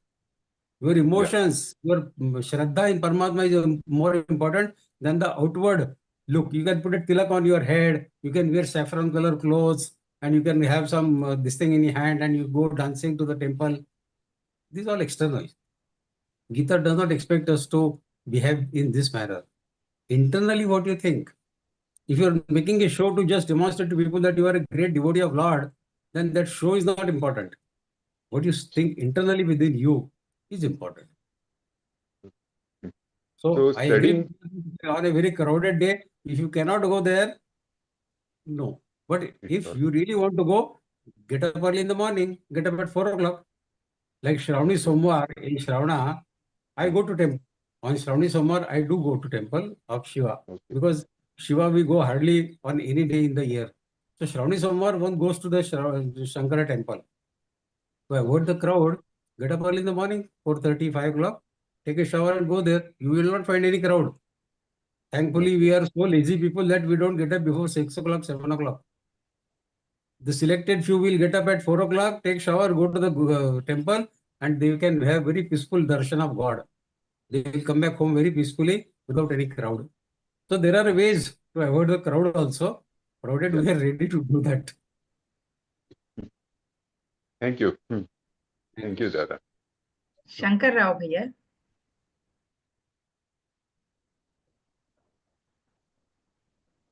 Okay. Murli Bhaiya. हाँ, Shankar Rao Bhaiya just here. Bhaiya, you are in mute, Bhaiya. Can you hear me? Yeah. Yeah, I can hear you. Yeah. Jai Sri Krishna. Jai Shri Krishna. Actually, when you told about the age of, I was reminded of the Rajarishi Ambarisha Maharaj, you know. He was asked how old he was. Then he says, my age was only 100 years. Although at that time he was already more than 2,000 years old. Then he explains, only for the past 100 years I started thinking about God and worshipping God. That's the reason. The days I count, my life starts only from the day I started worshipping the God in real sense. Not the earlier period I was only just for namesake I was worshipping. But when he was wholeheartedly devoted and became Lord Vishnu's, actually, he was a Vishnu Bhakta. Yeah, And very true. so he says his age was only 100 years old because he has spent his useful time only last 100 years. I wanted to share that with you. Jai Shri Krishna. That's true. And, the other question is this sadhana is so tricky. I don't know. It needs a lot of sincerity and commitment and self-discipline. That's what I think. And so determination is the only word. Determination. If you have the determination, you can do. Okay. Alarm goes at 5 o'clock in the morning. You have decided previous night at 5 o'clock, I will wake up. Alarm does go. The clock does its work of raising the alarm. And Namasmaran also has been given as most important to do Namasmaran round the clock. You know, whatever you are doing, Namasmaran is one way of remembering the God all the time. You know, in whatever activity you are involved, Namasmaran has been stressed most important. Yes. Also, in 10th Adhyaya Bhagavad-Gītā, Paramatma has said, Yajnanai japa yajñosmi. Of all yajna, japa yajna is me. So japa, what we are doing is perfectly all right. Japa yajna is Paramatma only. So japa is a very good way of sadhana. Thank you. Murlidas Bhaiya. Jai Shri Krishna Bhaiya. Jai Shri Krishna. I have one question. Gopis were blessed by Krishna. Yeah. Gopis were married. Gopis were thinking of Krishna in every other way, which we consider to be wrong. Yet they were blessed, right? So when we're talking about things, you said that it has to be the right way, it has to be the accepted way and everything. But if we look at it one way, Gopis did everything wrong, but still got blessed by God. How is that possible? So your closeness, your proximity with the sattvic person definitely gives you rewards. Even if we don't follow Swamiji's advice, but if we keep only moving with him here and there, if we are in a good company, automatically you become a good person. And if they are directly in the contact with the God, in the proximity of God, definitely they have to get rewarded, no? I agree, but they were thinking of Krishna in a sexual way too, to be right, okay? So how was that okay? See, I have not read that Gopis were looking at Krishna from that point of view. They were looking at Krishna.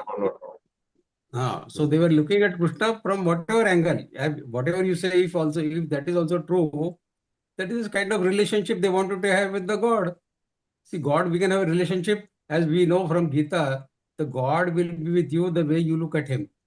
If you look at him as father, he will be your father. If you look at him as your son, he will be your son. If you look at him as your friend, he will be your friend. It depends on the way you look at him and develop your relationship between him and you. Radha looked at him as a lover. So he was Radha's lover. Why to blame Gopis only? Isn't it? He was Radha looked at him as a lover only, no? So he was the ideal lover of Radha. So God wanted to take every possible role the devotees want him to take. But they were married to others. right? They had husbands, they had family, they had children, but yet they would look at Krishna this way. I don't know. I know I'm just a ordinary human being. I have no right to question anything, but that's a question that bothers me. But I It is not agree with God. you. Then their bhavana is not God. Just today only we read the slok, the first slok. Balam balavtai chaham kamaraga dharma viruddha bhuteshu kamosvi bharatarshava. If the kama Partarshava. vasana is against the religious principles, then that is not God. Only the kama vasana which is in accordance with the religious principle, then that is God. So if they have different kamana, then they are not looking at God. They are looking at sense gratification, which God will never fulfill. Because they are looking at God in a wrong perspective. So you have to Okay, blame well, Gopi, not Krishna. Okay? Because the human beings, as I said, have been given the freedom to think the way they want. They can think good, bad about God also. Isn't it? right. And then Right. the consequences accordingly. If you are looking at God also from the point of view of sense gratification, then face the consequences. Isn't it? Yeah. So nobody can justify that you look at God from that point of view, the way you have read somewhere. Okay. Okay. Thank you, Bhaiya. Thank Thank you. you. Thank you. Shraddha Kulkarni, Didi. Uh, Bhaiya, Jai Shri Krishna Bhaiya. If we are all a part of Paramatma, why create a physical world to manifest these lives if they are eventually going to meet God? Say again, say again. If we are all a part of the Paramatma, then Yeah. why does he create a physical world to manifest all these lives if they are eventually all going to meet him? Very good question. See, all are going to meet him, not necessarily in one life. If you follow the path told by him, then only you are going to meet him. Otherwise, as 14th Adhyaya Bhagavad Gita says, okay, we are lucky this life that we have got human life, human species. If we don't do good work, we maybe go to the lower species. Next life, maybe I can become a cockroach, or I can become a horse, or I can become a donkey. Isn't it? So the freedom of work is given by Paramatma to us. He has created human beings and he has said, Mama Vanshu Jiva, okay, you are all my fragment. Okay, understood.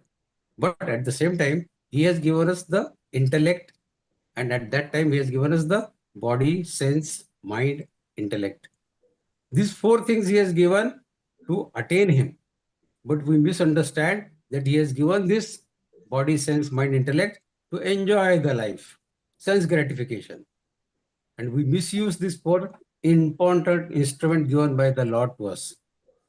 When we misuse this, then we cannot expect to attain God.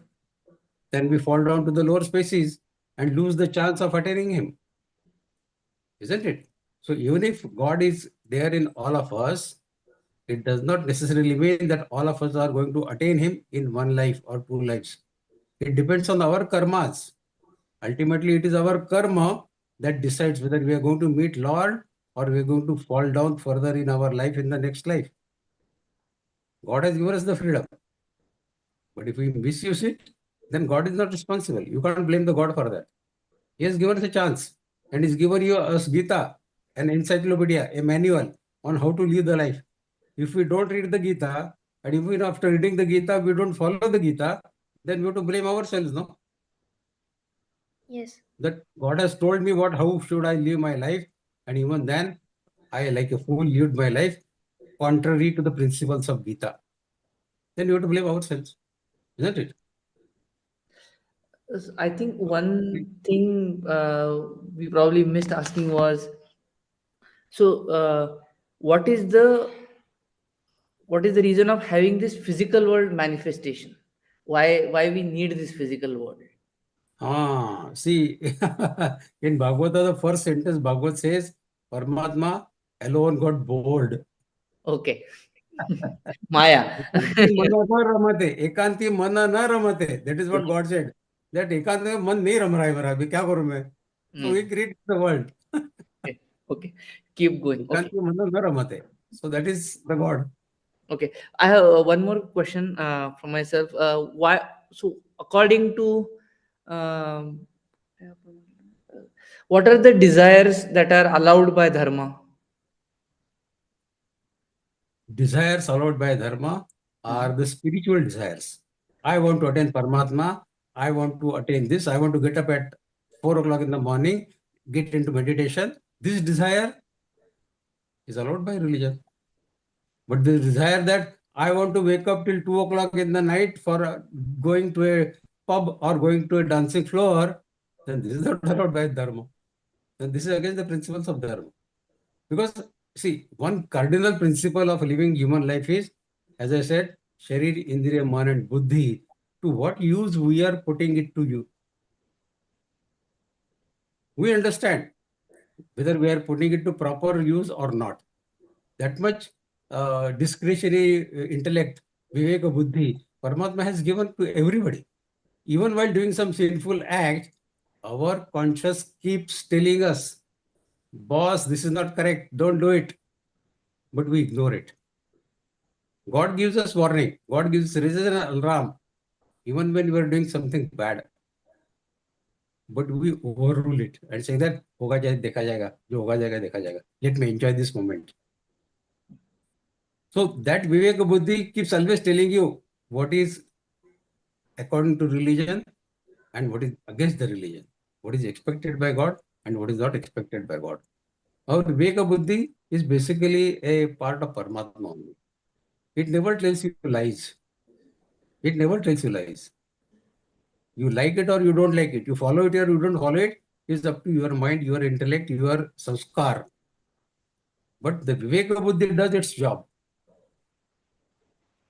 Okay. All right. Right? Thank you so much. Yeah. Thank you. Achyutananda Bhaiya.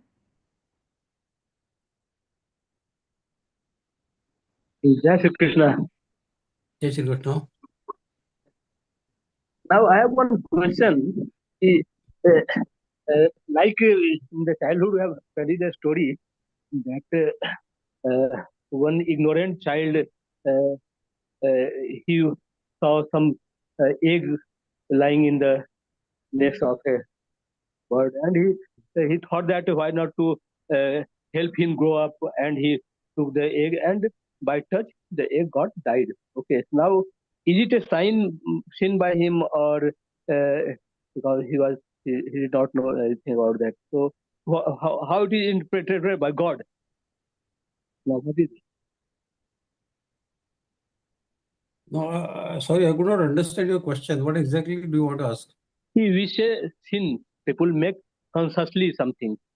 That, like you told that you are doing something wrong, and you know that your mind, body, intellect say that you are doing wrong. Now suppose some boy, he does not know that suppose he collects one egg from a nest now, and the egg dies, it does not grow. Okay, now obviously this is not good for the nature. Yeah. Okay, so now where does that come? Or has that boy make a sin, or he is ignorant of the things? No, this is definitely a very sinful act. This is a papa karma. To steal the egg from the nest and take away the life. The bird has taken great efforts in laying that egg, and the mother bird is expecting that her child will come out of that egg one day. She will be looking at it very hopefully, and if somebody steals it away, then that is a sinful act. Isn't it? Right, obviously. So definitely one will have to face the consequences. But the boy does not do. He's a child and he does not know that he is doing wrong. No, unknowingly doing this, even if he does it unknowingly, but the act has happened through him. When he grows and he realizes this, he has to wash up. He has to cleanse his previous act by doing some kind of spiritual sadhana. That's why there are many spiritual sadhanas which are for cleansing the papa karma that we have done knowingly or unknowingly. In Vishnu Sahasranam, there are many shlokas which, if we recite, it cleanses us of this kind of papa karma that have happened through us unknowingly. Okay. Unknowingly. Thank you. There are ways prescribed in our Hindu religion to cleanse even the papa karma that have happened through us unknowingly. We are walking on the street, we could avoid walking on that cockroach or that ant. We could just shift our leg from here to there by 6 inches. and we can save one life. But purpose Mm. is some people crush it directly. Yes, that's true. That is not correct. Some people have the habit of throwing stones on the street dogs. They get pleasure. They get a stick and start hitting the dogs for no reason. They hit very badly. Okay, you scare away them is okay, understood. But brutally kill them or brutally hit them is not expected. He's also jiva, you know. There are ways to handle those jivas also. But if we violate Yeah. those ways, then we have to face pay the consequences. Thank you. One more question with me. Yeah. See, in Gita chapter 14, it's Gunatraya Vibhag, and Yeah. chapter 17 is Sadhatraya Vibhag. Now, Gun Trigunmayi, this Gun, God says that I have created. But for the Saddha, it says that Sattvan Rupa Saddha Bhavati. Now, what is this? Is this Saddha also created by God, or how does it come? Shraddha is not created by God. Shraddha is your own feeling towards God. Okay. Shraddha is sattvic karma. So sattvic bhav is created. It comes from Paramatma, but God is not in that sattva, rajo or tamo, as we have understood in today's shloka. Sattva, rajo, tamo, it comes from God, but God is not in those. Yes. That also we have studied. Yes, But having Shraddha in Paramatma is a sattvic bhav. Is sattvic. Is a part of sattvic guna, sattvic attribute. Okay. Okay, this is not, the Shraddha is not created by God, but the Shraddha comes gradually in a person with experience. Is that? Yes. Okay. Thank you. Shraddha So is a this part of human beings thinking. You are thinking towards God. If you are thinking, Yes. your deep faith in God, your Shraddha is there in God, then you are a sattvic person. As we Okay. said, we keep dancing with these three emotions, sattva, rajo, tamo. Sometimes we are very in deep love with the God. He has showered a lot of blessings on us. So Yes. we have deep Shraddha for him. But next day something wrong happens with us and we start criticizing the God. क्या परमात्मा है, मैं रोज गीता पढ़ता हूँ फिर भी मेरे को ऐसा दिया है. What is this? So Shraddha evaporates. So human beings are like that. We are like that. Our Shraddha is temporary to the extent that it is Shraddha till the God is good for us. The moment he shows his color and he shows some unfavorable situations to us, our Shraddha evaporates. Then that So is not Shraddha. this means whole purpose of Jnana is developing Shraddha in God. Am I true? Yes, that's right. That's right. Perfectly. Perfectly. Okay. Thank you. Thank you. Thanks a lot. Mamta Didi.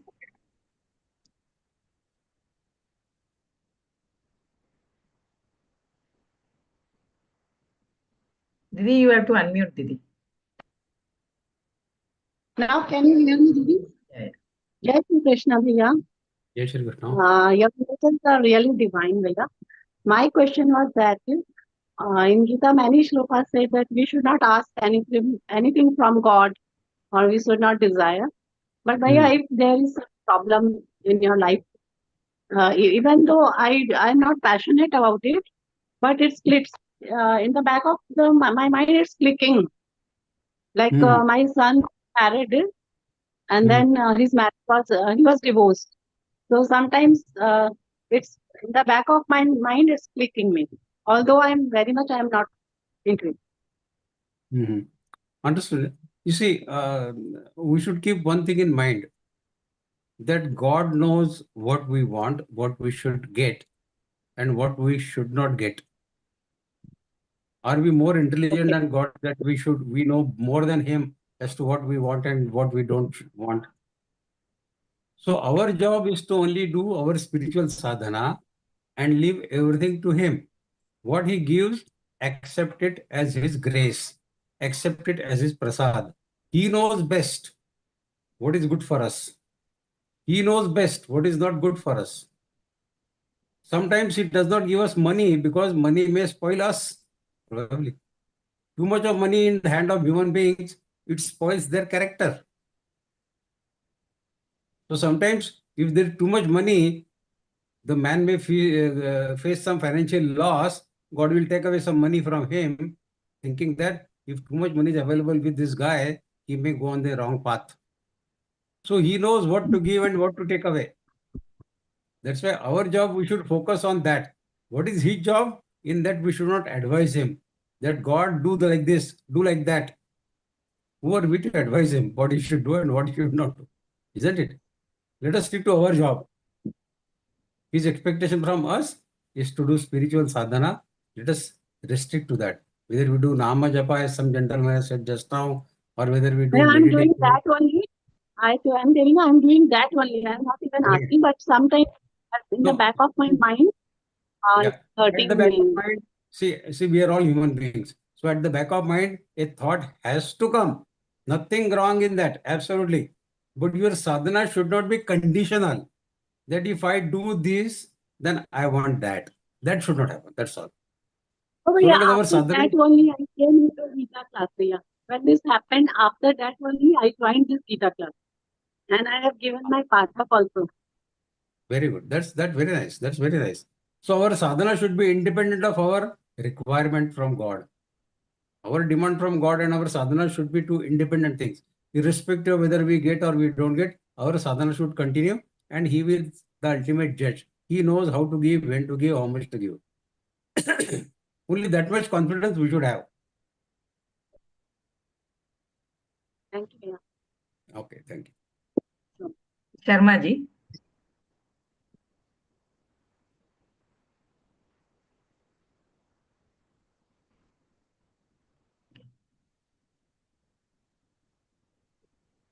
Bhaiya, you have to unmute, Bhaiya. Yeah. Are you able to hear me? Yes. Yeah.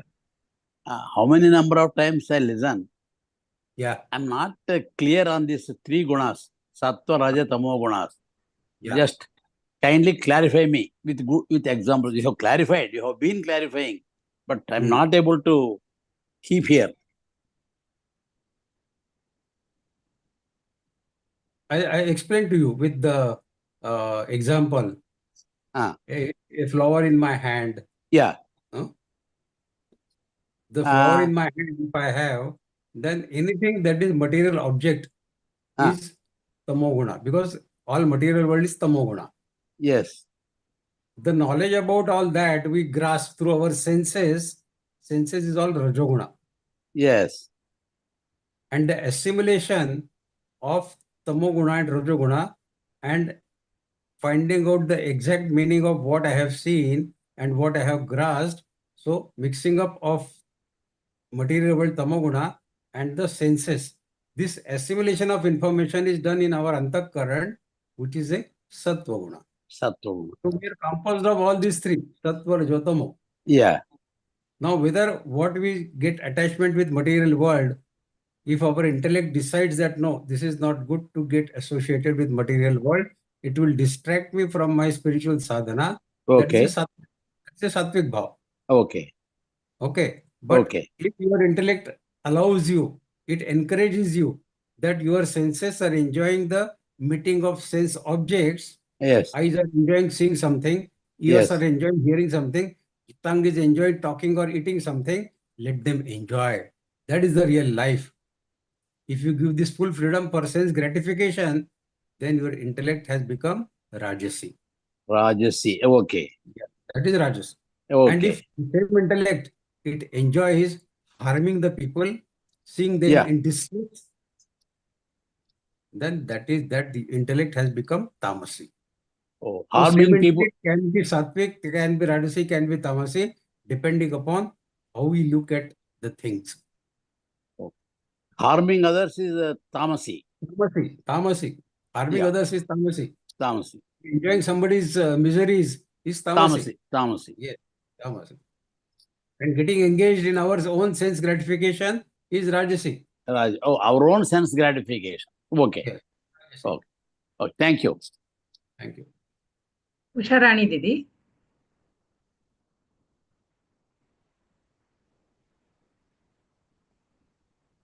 Okay. Gopmani Didi. Gopmani Didi, you can unmute.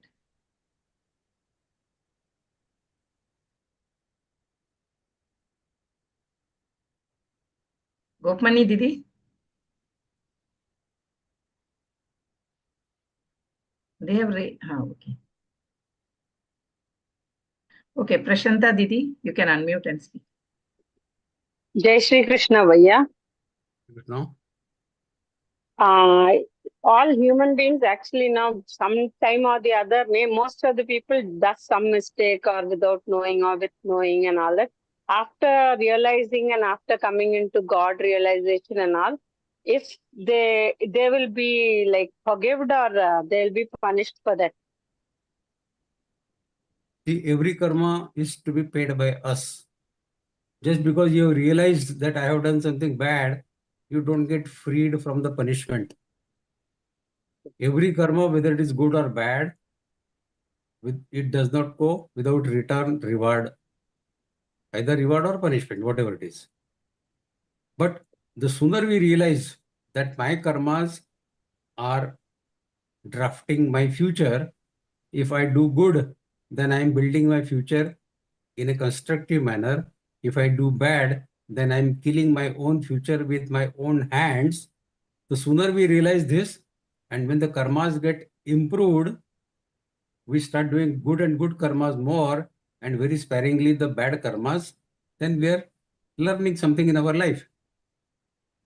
So such a person who has 99% good karmas and 1% bad karma, Paramatma says that your karmas will have some flaws here and there. I know your karmas cannot be 100% perfectly all right, but keep trying, keep doing your best. That is the expectation. Knowingly, unknowingly, some bad things do happen through us. But that does not mean that we should ignore that and keep committing the same way as we have been doing. This realization has to come that my karmas are the way my future is getting built. I am the one who is building my own future. We should not bring God in every small aspect of our life. Something good happens, we thank God. Something bad happens, we blame God. God says, why do you bring me every day? It is your karmas we are deciding. We discussed some time back. Sanchit, Prarabdha and Kriyaman. These three things are important. Our karmas decide what kind of return reward we get. If we get it instantly, it is Kriyaman. We do the karma, we don't get any return reward immediately. It goes in our Sanchit, in our deposit. And that deposit matures in the form of Prarabdha at some time, which is not in our hands. So it is everything is of our own making. That's why we should keep doing good sattvic karma. Our baggage should be as much full of good karmas as possible. That is the expectation. And this is what we learn from Gunatraya Vibhag or Shraddhaya Vibhag, or for that matter from the entire Gita. Thank you, Vaidya. Ultimately, only our karmas that come with us. Our car, our scooter, our motorcycle does not come with us in next life, no? Our money, our bank balance does not come with us. Only our karmas come with us. So why not to carry good karmas with us? If we carry bad karmas, we go to the lower species. If we go with good karmas, we go to the higher units. So the matter is very easy to understand, but even then difficult to follow. That is the thing. Thank you, Vaidya. Thank you. Vani Kulkarni Didi.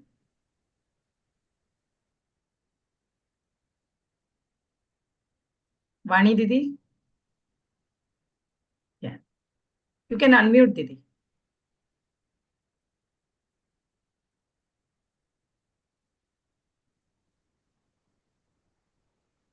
Am I audible now? Yeah. Yeah. Yeah. Namaste, Bhaiya. Namaste. Actually, my question is regarding like vegetarian, non-vegetarian.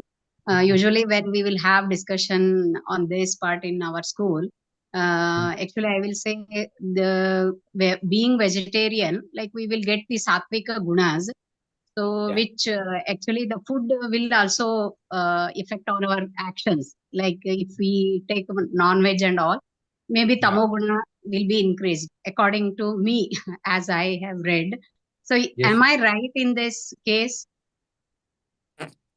Yeah, you're right. If you read 70th Yes. Adhyaya Gita, Yes, when I tell to my colleagues or something like You be must, vegetarian and all, you they must tell them. yeah, then they will tell even the plants also have life. Why you will kill the plants? So then so many arguments goes on where I can't answer them. So is there any answer for this? Like how I can convince him to be vegetarian?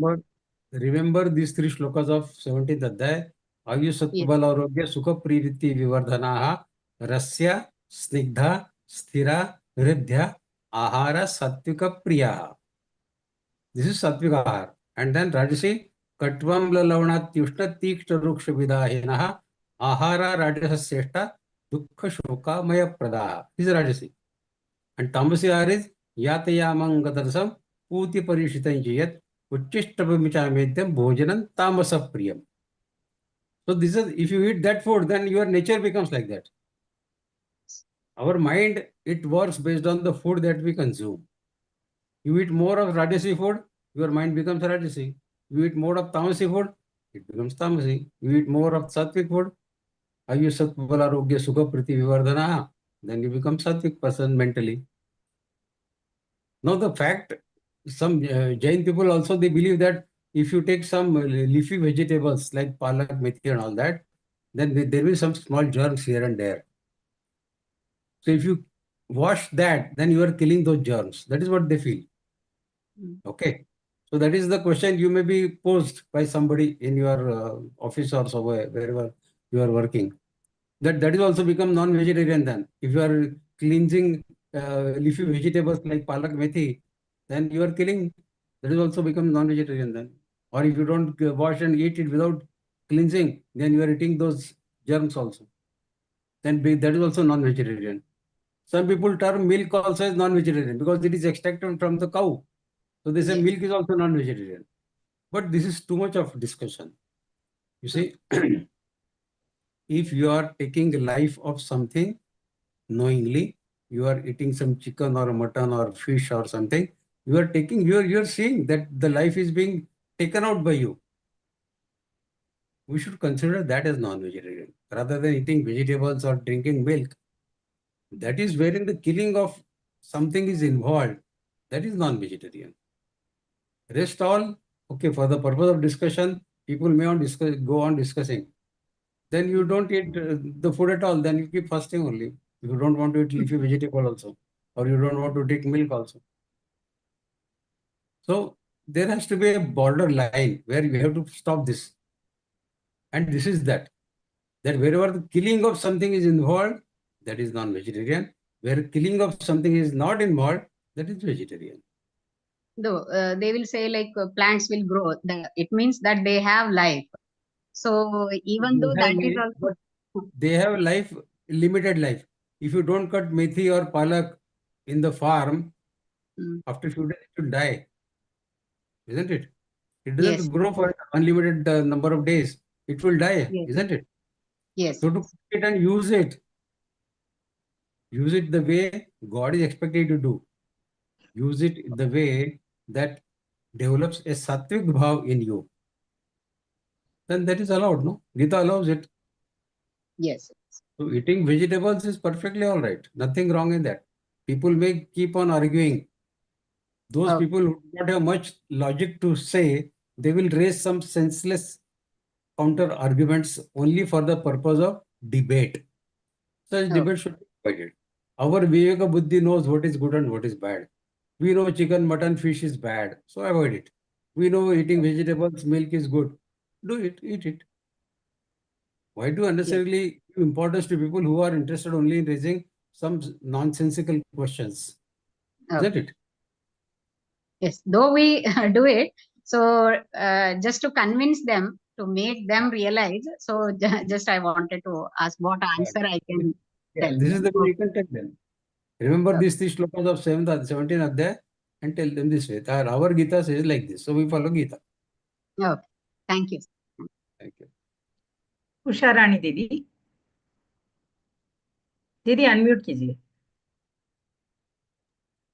Seshan दीदी, hello.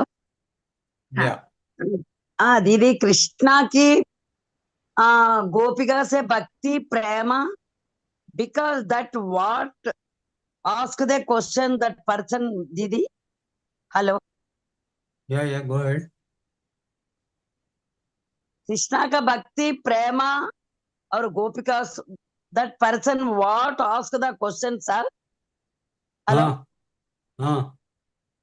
Krishna का भक्ति प्रेम से गोपिका that person, who's the person that what they ask the question, love is very fine to Krishna Paramatma ki aike to hote hai. That persons are love the Krishna Paramatma and love.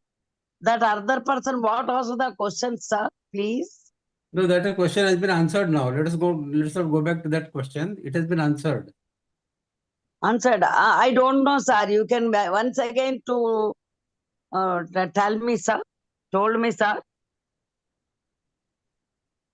Okay, you can go to YouTube and again listen to the question. It will be again elaborate discussion. So. Okay, sir. I am liberty to question ask the sir. I am liberty to ask the question, sir.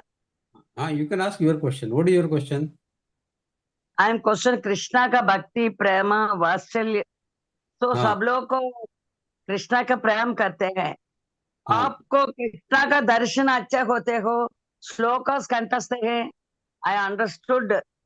That's why I am shlokas का पठना करते हैं. I am not forget होते हैं, sir.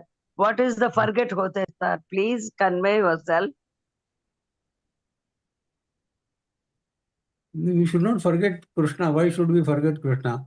ఇప్పుడు భక్తి యోగः అర్జున ఉవాచ ఏవం సతతయుక్తాయే భక్తాస్వం పర్యుపాసతే ఏతోప్యక్షరం అవ్యక్తం తేషాంకే యోగ విత్తమః.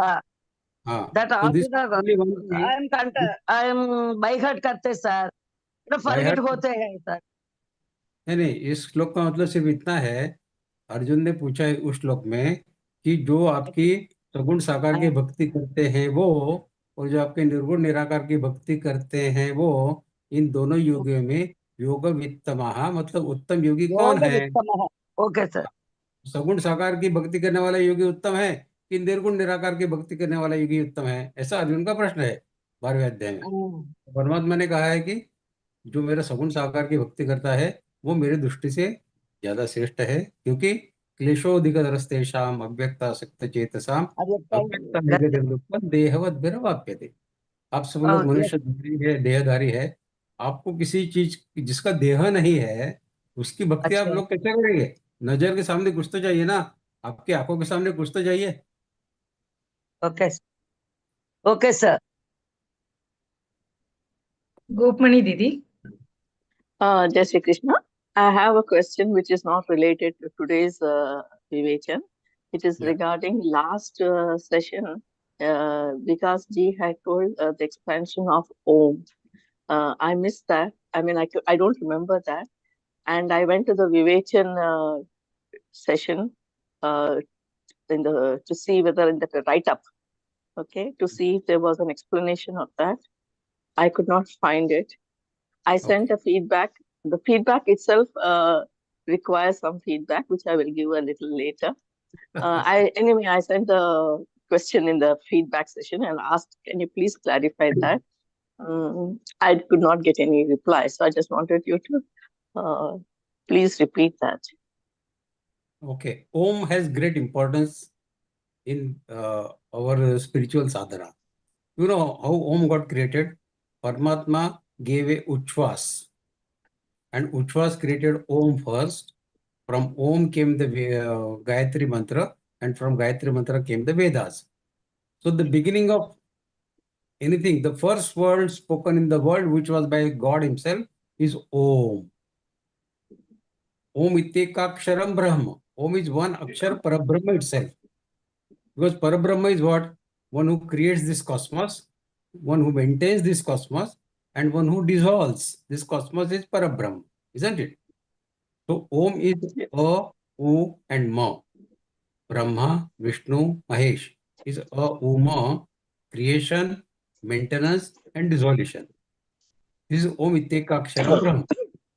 And in 8th Adhyaya Bhagavad Gītā, we say, while living this life, Om Ityekaksharam Brahma Vyaharan Ma Manusparan Yah Prayati Tajan Deham Sayati Paramangatim. This one Akshar Parabrahma Om, one who chants it mentally, not loudly, mentally, who chants this, and while chanting this, he leaves his prana. Before that, there are some steps that you have to bring your prana here through pranayama. Then when the prana leaves from this 10th door of your body, while chanting Om, Om, Om, Om, gone from here, then that fellow, he attains Paramatma. Yati Brahma Param Gati. So he attains Param Gati, Parabrahma. So this is the importance of Om. Om is Parabrahma name, and chanting of Om at the end of life has so much of benefit for the human beings.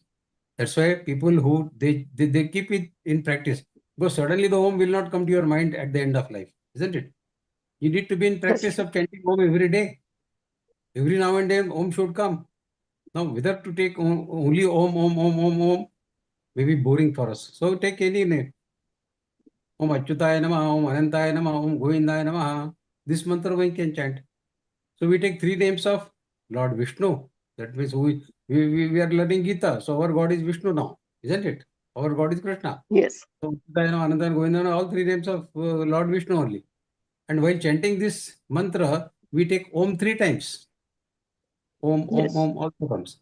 So Om automatically comes in our mouth, on our tongue. So we get fully absorbed in Om and also in Bhagavan Vishnu, these 3 names. Om Achyutaya Namaha, Anantaya Namaha, Om Govindaya Namaha. And Om, Om, Om also comes. So let us follow some such mantra wherein Om is also there and Lord Vishnu's name is also there. Then at the end of life, if we live our life chanting this mantra, we attain Param Gati. That is what the 8th Adhyaya Bhagavad-Gītā says. That's why Om is important. Okay. Thank you, Bhaiya. And please, can the feedback form, I wanted to give some feedback about the feedback form. It is all referring to the Vivechans of February.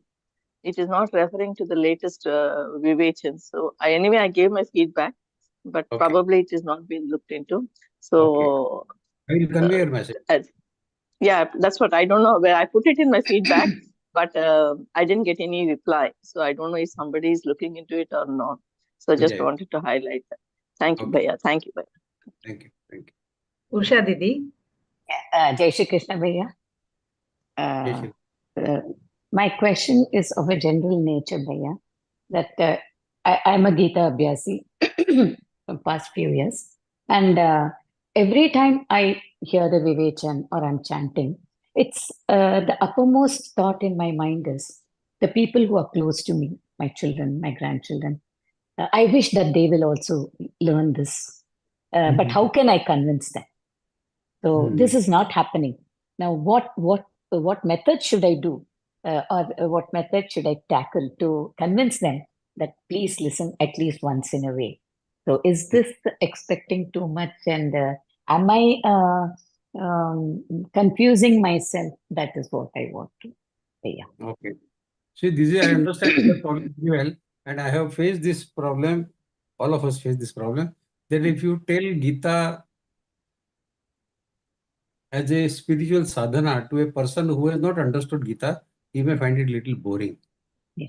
So my normal focus is that everybody's focus in Gita Pariwar is that when we explain some shloka, we try to correlate it with some anecdote, some story. If you tell some story to the children, they may get attracted. In every vivechan of mine, every session of mine, there are at least 2-3 stories I tell. Yes, yes. So if you pick up one of these stories and then relate it to that particular shloka, that Gita is a story. It's not boring. It's a story. It's a story. It's a day-to-day life story. Then probably they will get more attracted towards it. If they think that Gita is only telling how to live a life, take Nam Japa, do this, that, boring hai kuch.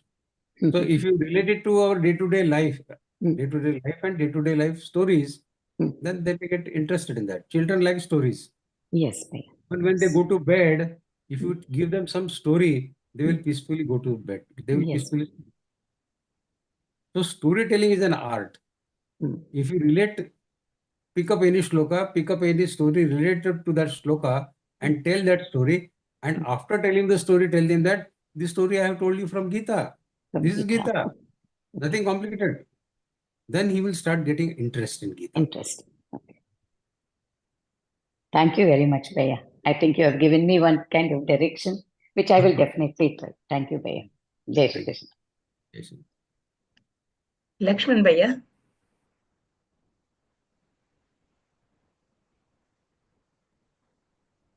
Please unmute Bhaiya. Hello. Yeah.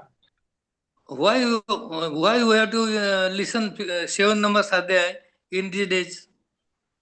Huh? What is that? Why we have to listen the 7 numbers Adhyay in Pitra 15 days? ऐसा सुना जाता है कि पितृ पंद्रवाड़े में 7 number का अध्याय सुनना चाहिए. Okay, okay. See, 7th Adhyay, the name itself signifies Jnana Vijnana Yoga. Okay. Yeah. Jnana is our Atma Jnana or Brahma Jnana. We discussed in the last session also. Yeah, and yeah. Vijnana is the outer world knowledge. That is Vijnana. This Adhyay gives you Jnana and Vijnana both. Jnana Vijnana Yoga gives you both Atma Jnana, Brahma Jnana, as well as while attaining that Jnana, how you have to use the Vijnana. The material world, that means Vijnana, which is changing every day, isn't it? Material world is changing every day. Yeah. Phones have gone, mobile have come, internet was not there, internet has come, TV was not there, TV has come. So everything is changing day by day, isn't it? So that is Vijnana. What is changing is Vijnana. What is not changing? Jnana. Atma Jnana, Brahma Jnana never changes. Last crores of years, that has remained the same. It has not undergone any change. Yeah. Realization is made in this Adhyay, in 7th Adhyay. Jnana Vijnana Yoga. That's why in Pitru Pandravada, this Adhyay, as well as the 8th Adhyay, Akshara Brahma Yoga. Yeah. That also should be chanted. 7th and 8th Adhyay, both should be chanted in Pitru Pandravada. Yeah. Okay, Thank so you. Jnana Vijnana Yoga and Akshara Brahma Yoga, both are important in this 15 days time. Yeah. Thank you.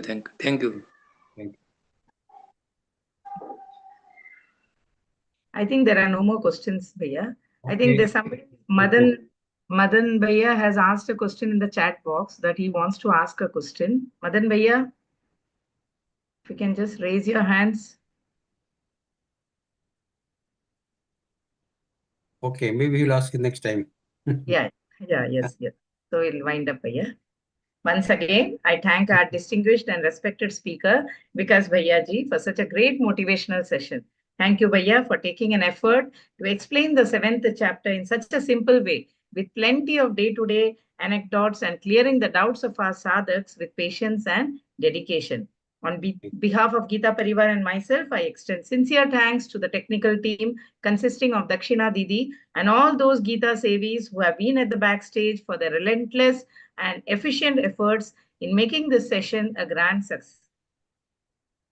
And last but not the least, may I take this opportunity to thank you all, my dear Geeta devotees, who made it a point to attend this interpretation session, without which I don't think our session would have been so enlightening. Please do continue your Geeta sadhana and attend these Vivechan sessions to enrich your spiritual knowledge. May I request J. Rajashekara Gupta ji from Dhone, Nandyal district, Andhra Pradesh, for reciting the ending prayer.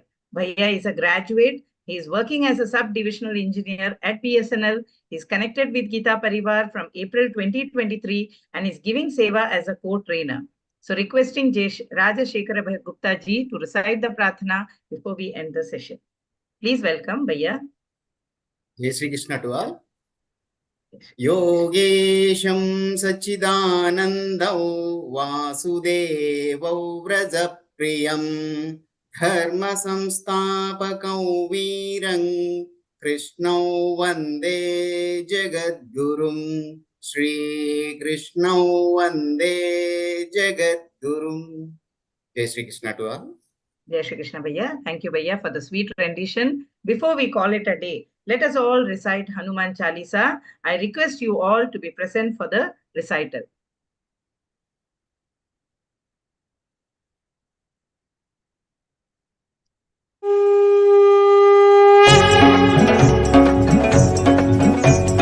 Shri गुरु चरण सरोज रज निज मन मुकुर सुधारि बरन रघुबर बिमल जसु जो दायक फलचारि बुद्धिहीन तनु जानिके सुमिरौ पवन कुमार बल बुद्धि विद्या देहु मोहि हरहु कलेश विकार जय हनुमान ज्ञान गुण सागर जय कपीस तिहु लोक उजागर रामदूत अतुलित बल धामा अंजनी पुत्र पवन सुत नामा महावीर विक्रम बजरंगी कुमति निवार सुमति के संगी कंचन बरन विराज सुबेसा कानन कुंडल कुंचित केसा हाथ वज्र औ ध्वजा विराजय कांधे मूंज जनेऊ साजय शंकर सुवन केसरी नंदन तेज प्रताप महाजगवंदन विद्यावान गुणी अति चातुर राम काज करिबे को आतुर प्रभु चरित्र सुनिबे को रसिया राम लखन सीता मन वसिया सूक्ष्म रूप धरि सिंहि दिखावा विकट रूप धरि लंक जरावा भीम रूप धरि असुर सहारे रामचंद्र के काज सवारे लाय सजीवन लखन जियाए श्री रघुवीर हर्षि उर लाए रघुपति कीन्ही बहुत बड़ाई तुम मम प्रिय भरत ही सम भाई सहस बदन तुम रोजस गावै अस कहि श्रीपति कंठ लगावै सनकादिक ब्रह्मादि मुनीसा नारद सारद सहित अहिसा जम कुबेर दिगपाल जहाते कवि कोविद कहि सके कहाते तुम उपकार सुग्रीव ही कीन्हा राम मिलाय राजपद दीना तुम्हरो मंत्र विभीषण माना लंकेश्वर भय सब जग जाना जुग सहस्र योजन पर भानु लील्यो ताहि मधुर पल जानु प्रभु मुद्रिका मेलि मुख माहि जलधि लांघि गए अचरज नाहि दुर्गम काज जगत के जेते सुगम अनुग्रह तुमरे तेते राम दुआरे तुम रखवारे होत न आज्ञा बिनु पैसारे सब सुख लहै तुम्हारी सरना तुम रक्षक काहू को डरना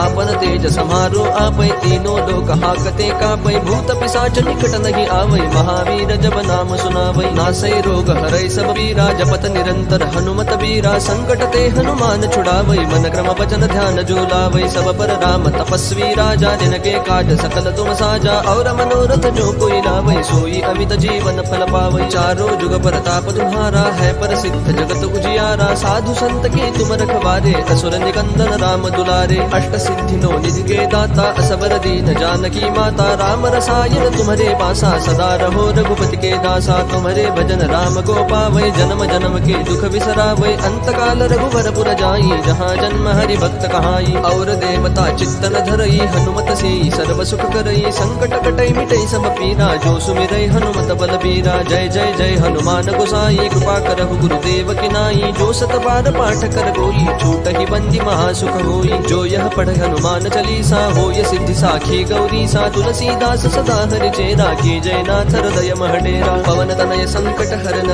मंगल मूर्ति रूप राम लखन सीता सहित हृदय बसहु सुर भूप सियावर रामचंद्र की जय पवन सुत हनुमान की जय।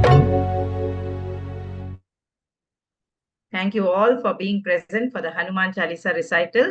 As we inch towards the closing of this illuminating evening, I would like to extend a sincere thank you to each and everyone present here.